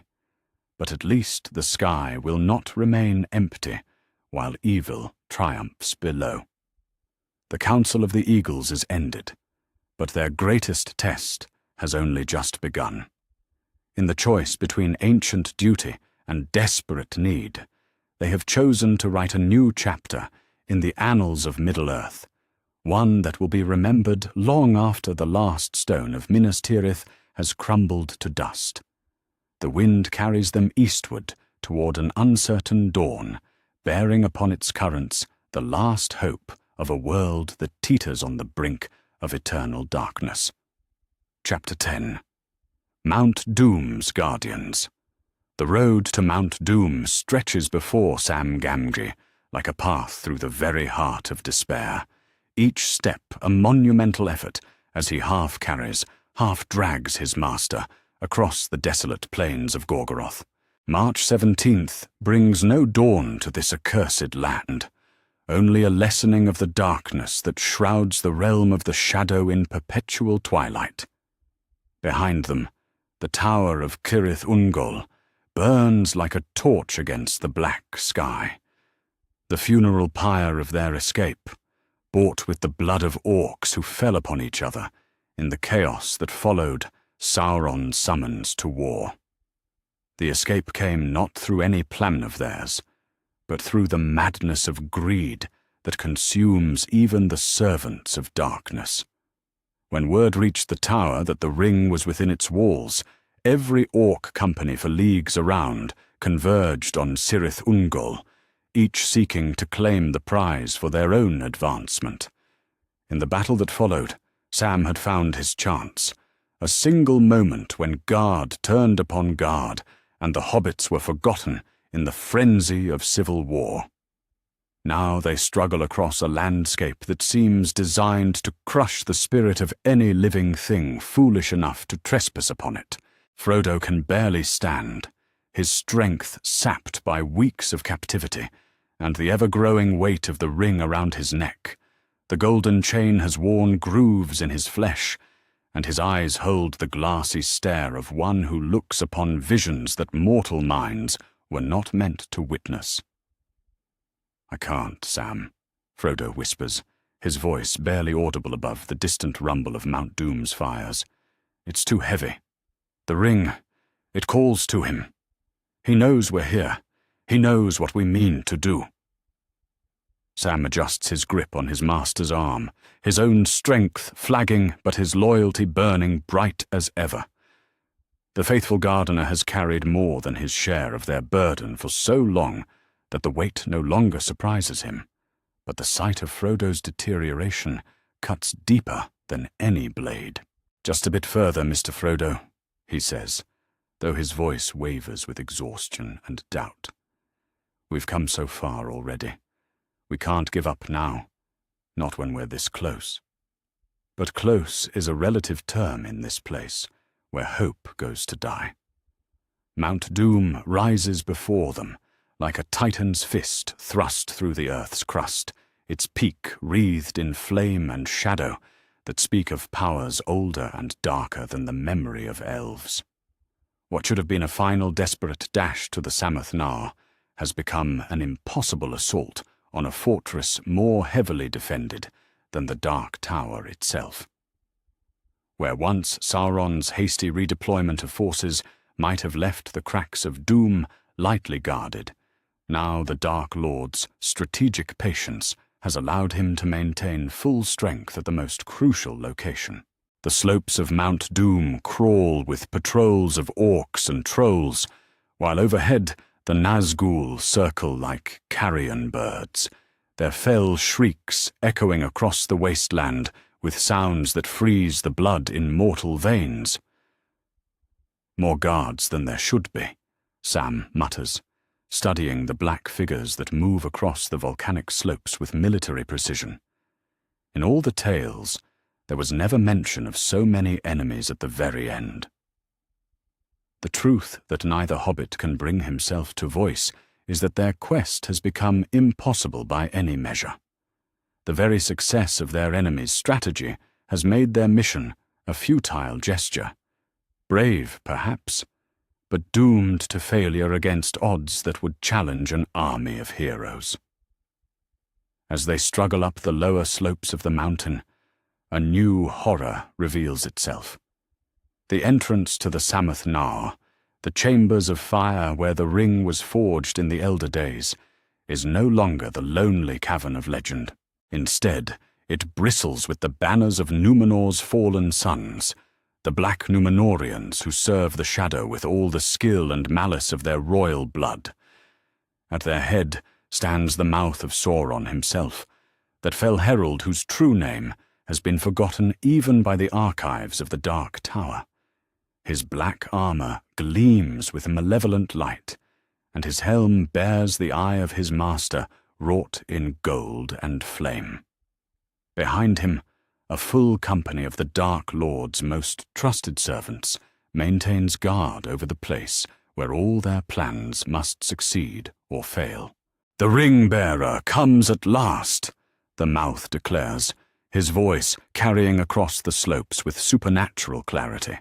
How fitting that the small folk should crawl here, to die in the very fires where their doom was forged.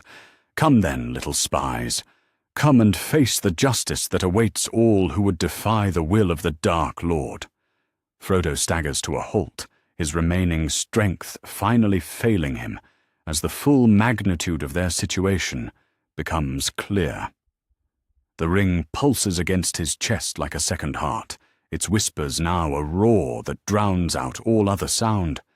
In his mind, visions of power and dominion dance like flames, showing him a world where he might rule as a king among men, wise and terrible and forever beyond the reach of death. "I can feel him," Frodo says, his voice strange and distant. "Sauron, he's coming. His presence fills this place like poison in a well. And the ring shows me such wonders, Sam. Such possibilities for one who has the strength to seize them." The change in his master's tone sends a chill through Sam's heart, deeper than the cold winds that blow from the mountain's peak. This is not the Frodo who tended gardens in the Shire, or laughed at Bilbo's stories by the fire at Bag End. This is something else, something shaped by the corruption of the ring and the weight of impossible burdens. "Mr. Frodo, you don't mean that," Sam says urgently. But even as he speaks, he can see the transformation taking place before his eyes. The hobbit who began this journey as his master is fading away, replaced by something that wears his face but burns with ambitions that belong to the enemy. The final approach to the cracks of doom becomes a running battle as Sam fights to protect his master from both the guards who seek to stop them and the ring's influence that seeks to claim him. The gardener's sword, little sting that once belonged to Bilbo, flashes like silver fire as he cuts down orc after orc, his desperate courage multiplying his strength beyond all natural measure. But for every enemy that falls, 2 more take their place, and gradually Sam realizes the terrible truth. They are not going to reach the fires. The guards are too many, the defenses too strong, and Frodo's will too compromised by the ring's corruption to complete their mission.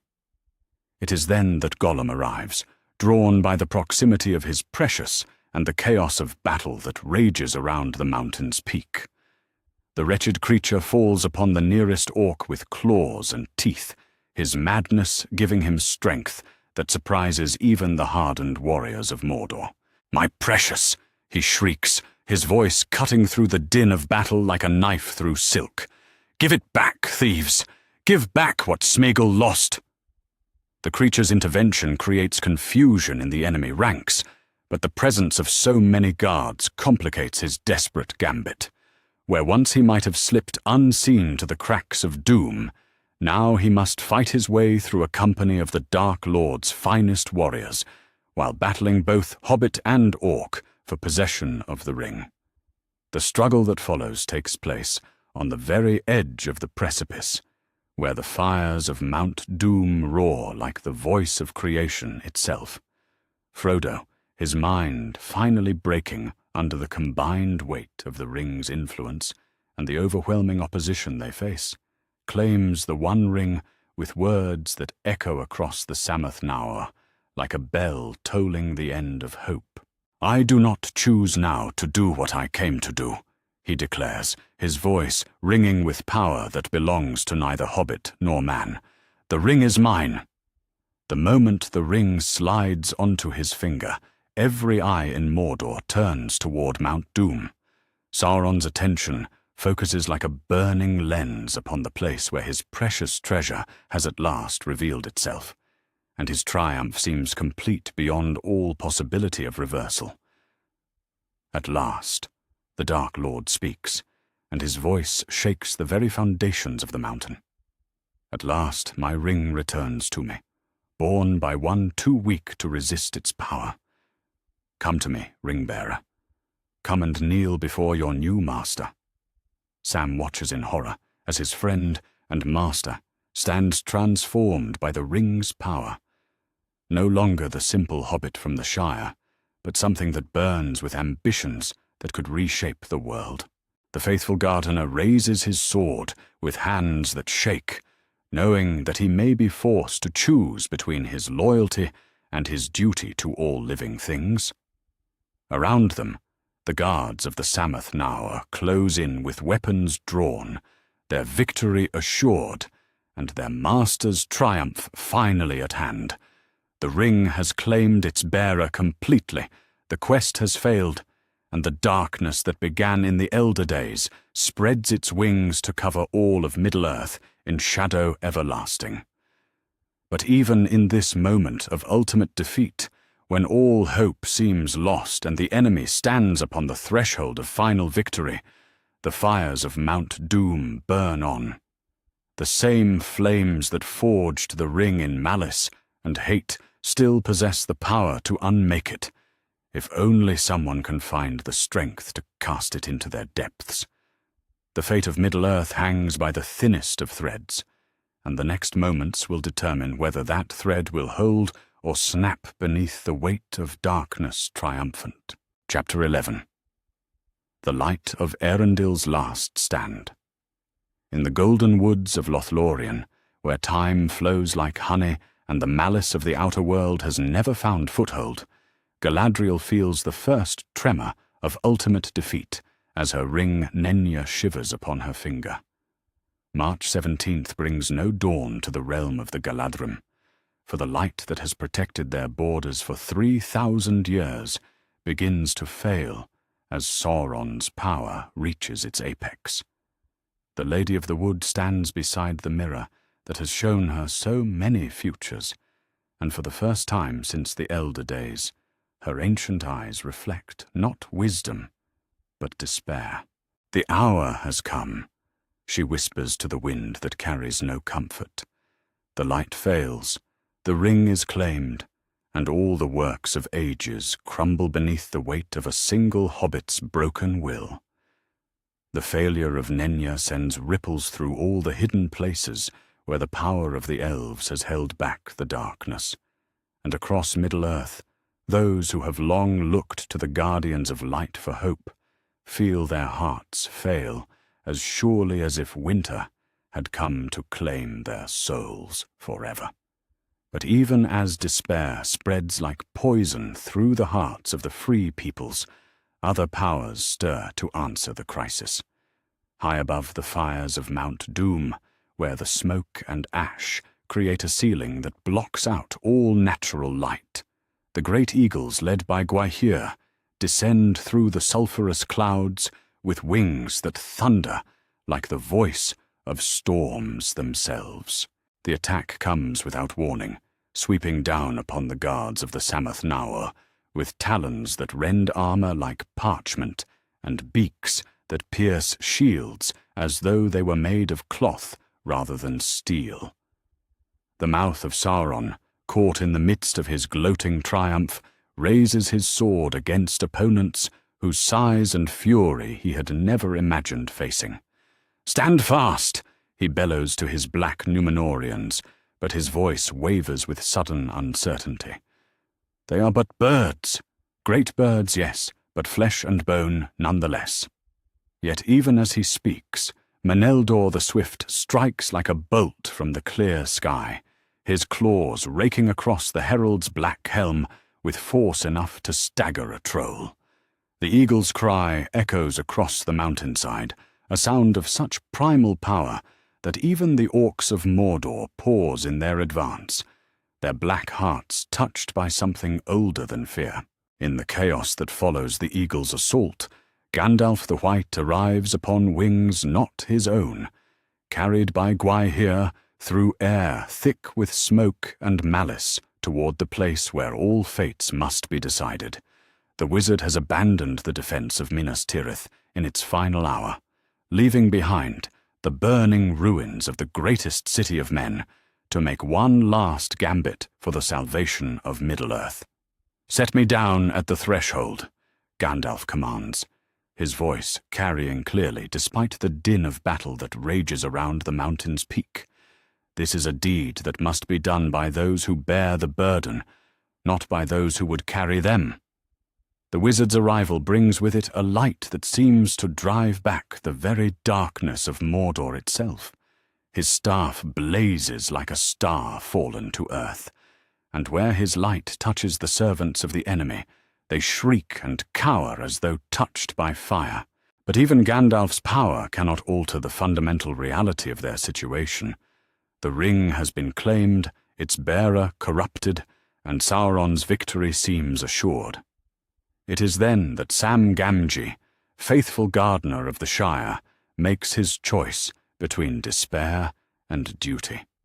Drawing forth the phial of Galadriel that has rested unused in his pack through so many dark days, he holds aloft the light of Erendil's star, while his other hand grips Sting with determination that would humble the courage of kings. "Mr. Frodo," he cries, his voice cutting through the din of battle like a bell tolling in the darkness. "Remember who you are. Remember the Shire and the party tree and the smell of old Gaffer's roses. Don't let that thing take you from us." The light that pours from the phial seems to pierce the veils of corruption that have wrapped themselves around Frodo's heart. And for a moment, just a moment, the hobbit who began this quest in innocence looks out through eyes that remember love instead of power. The ring burns upon his finger like molten gold, but somehow its whispers of dominion grow fainter in the face of loyalty freely given.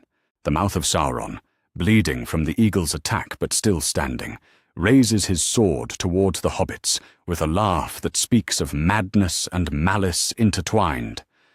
"Too late, little fools. Too late for light to matter in this place of shadow. Your friend has chosen his master, and that master is not you." But as the herald speaks his words of triumph, a new voice joins the chaos, the voice of Gollum, driven beyond all reason by the proximity of his precious and the sight of another hand that bears what he has sought through centuries of torment. The wretched creature falls upon Frodo with claws extended, his madness giving him strength that belongs to desperation itself. "Give it back!" Gollum shrieks, his voice like the cry of some beast caught in a trap. "Thief! Baggins! Give back what Sméagol lost! Give back the precious!" The struggle that follows takes place on the very edge of the cracks of doom, where the fires that forged the ring in elder days roar with hunger that has never been satisfied. Frodo and Gollum grapple like wild things while Sam fights to reach them, cutting down guard after guard with desperate efficiency, while the light of Erendil blazes in his hand, like hope made manifest. It is in that moment of ultimate crisis, with enemies pressing in from all sides, and the ring's corruption eating at his soul like acid, that Frodo finds within himself one last spark of the hobbit he used to be. The sight of Sam's loyalty, the memory of all they have endured together, and the distant echo of laughter by the banks of the bywater pierce through the ring's whispers like sunlight through storm clouds. "I'm sorry, Sam," Frodo whispers, his voice barely audible above the roar of flames and the clash of weapons. "I'm so very sorry for what I've become, but perhaps there's still time to make it right." With an effort that seems to tear something vital from his very soul, Frodo grasps both Gollum's hands and his own, lifting them together toward the fires below. The ring resists with all its power, burning like a brand against his flesh. But the Hobbit's will, strengthened by love and tempered by sacrifice, proves stronger than the malice that forged it. "For the Shire," he says, and steps forward into the fires. Gollum's cry of triumph as he bites the ring from Frodo's finger turns to a shriek of horror as both creature and treasure plummet into the Sammath Naur. The one ring, touching at last the fires of its making, dissolves like mist before the dawn, while Gollum's long torment finally finds its end in the place where it began. The destruction of the ring sends shockwaves through all of Middle-earth that can be felt by every living thing. In Barad-dûr, the Dark Tower begins to crumble as the power that held its stones together fails all at once. Sauron's scream of rage and disbelief echoes across the Black Land like thunder, but already his form begins to fade as the source of his strength disappears into fire and smoke. The mouth of Sauron staggers backward, his face a mask of disbelief as he feels his master's power fail. "Impossible," he whispers, his voice hollow with the weight of ultimate defeat. "The victory was ours. The ring was claimed. How can this be?" But Gandalf, his face illuminated by the fires that consume all malice and hate, speaks with the authority of one who has always known that light endures longer than darkness. "Because," he says simply, "in the end, love proves stronger than power, and sacrifice more lasting than dominion. The ring is destroyed, Sauron is fallen, and Middle-earth is free." Sam crawls to the edge of the precipice, tears streaming down his face as he stares into the fires that have claimed both his master and their enemy. The faithful gardener's heart breaks with the knowledge that Frodo chose to sacrifice himself rather than become the very thing they had fought so long to destroy. "He remembered," Sam whispers, his voice thick with grief and pride intermingled. In the end, when it mattered most, he remembered who he was. He remembered the Shire. Above them, the eagles circle in triumph, their cries echoing across a land that no longer knows the shadow of Sauron's malice. The fires of Mount Doom burn clean at last, consuming the darkness that has poisoned the air of Mordor for so many ages. While across the lands of the West, the news spreads like wildfire that the impossible has been accomplished and evil has been defeated. The quest is ended, the ring destroyed, and Middle-earth saved by the sacrifice of a simple hobbit who chose love over power when all hope seemed lost.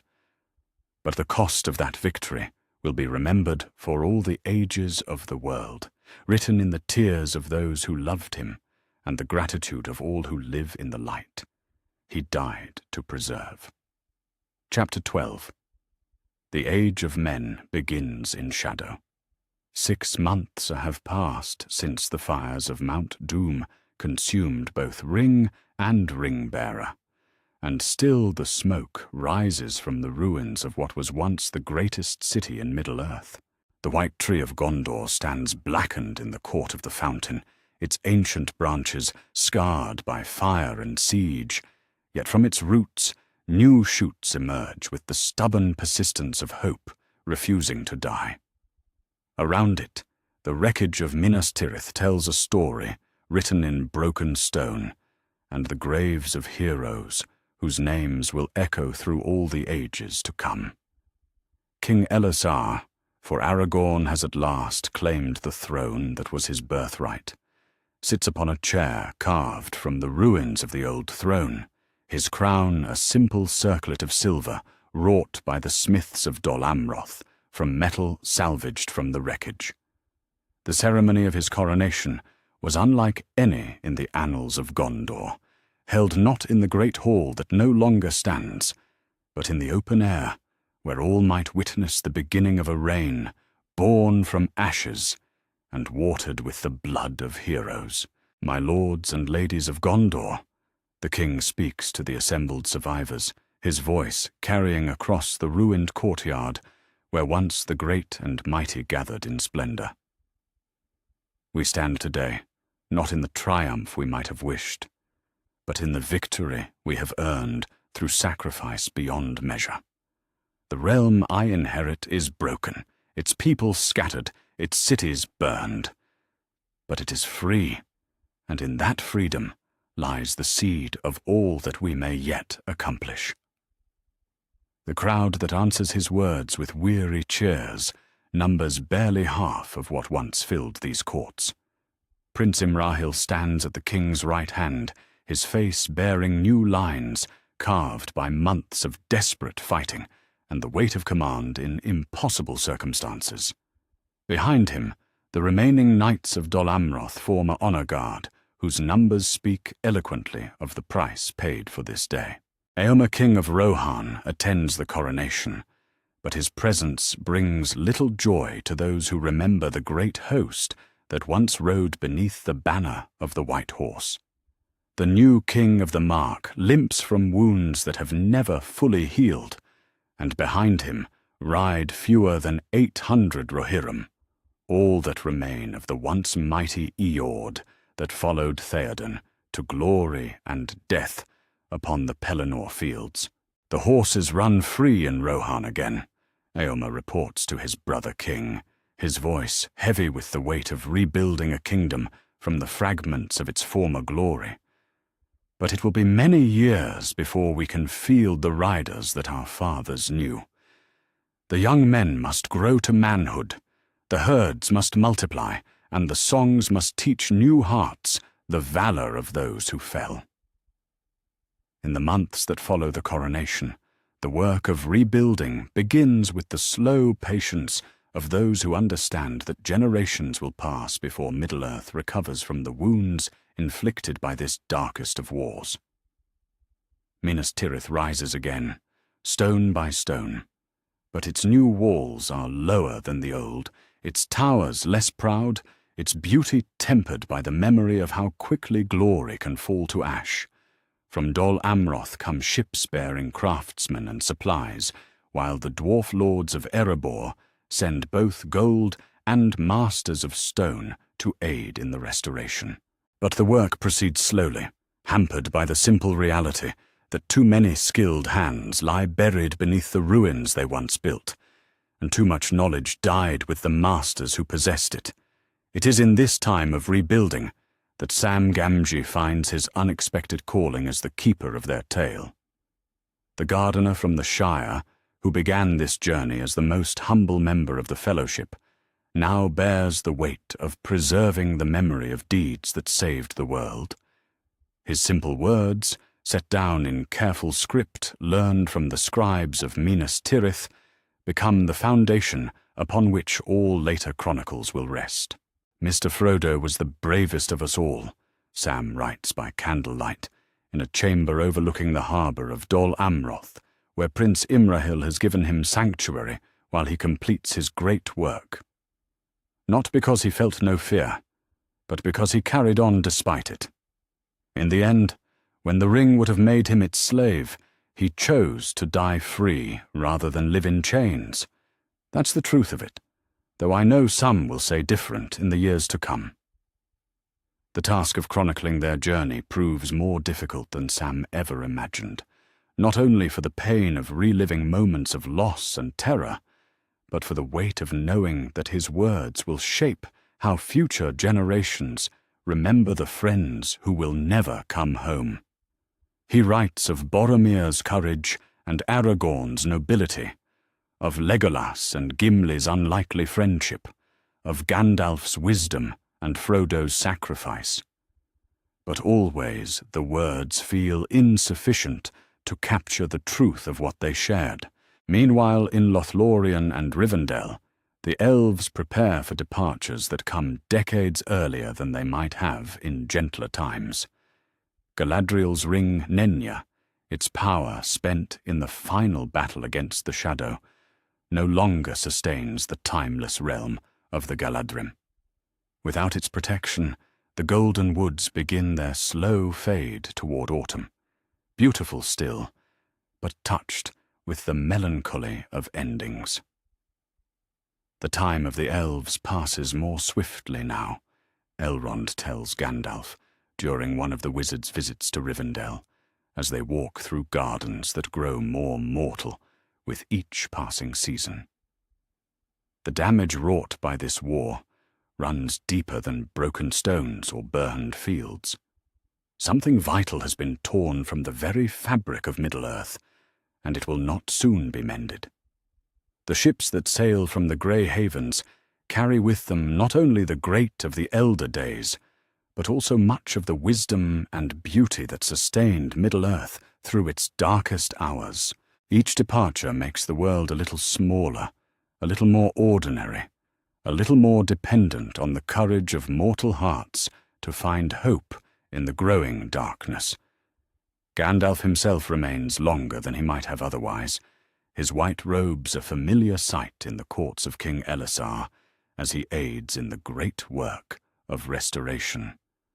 But even the wizard's power seems diminished by the trials they have endured, and those who knew him in earlier days mark how often he pauses now, as though listening for voices that no longer speak. The Valar withdraw their direct hand from Middle-earth, he explains to Sam during one of their conversations in the rebuilt gardens of Minas Tirith.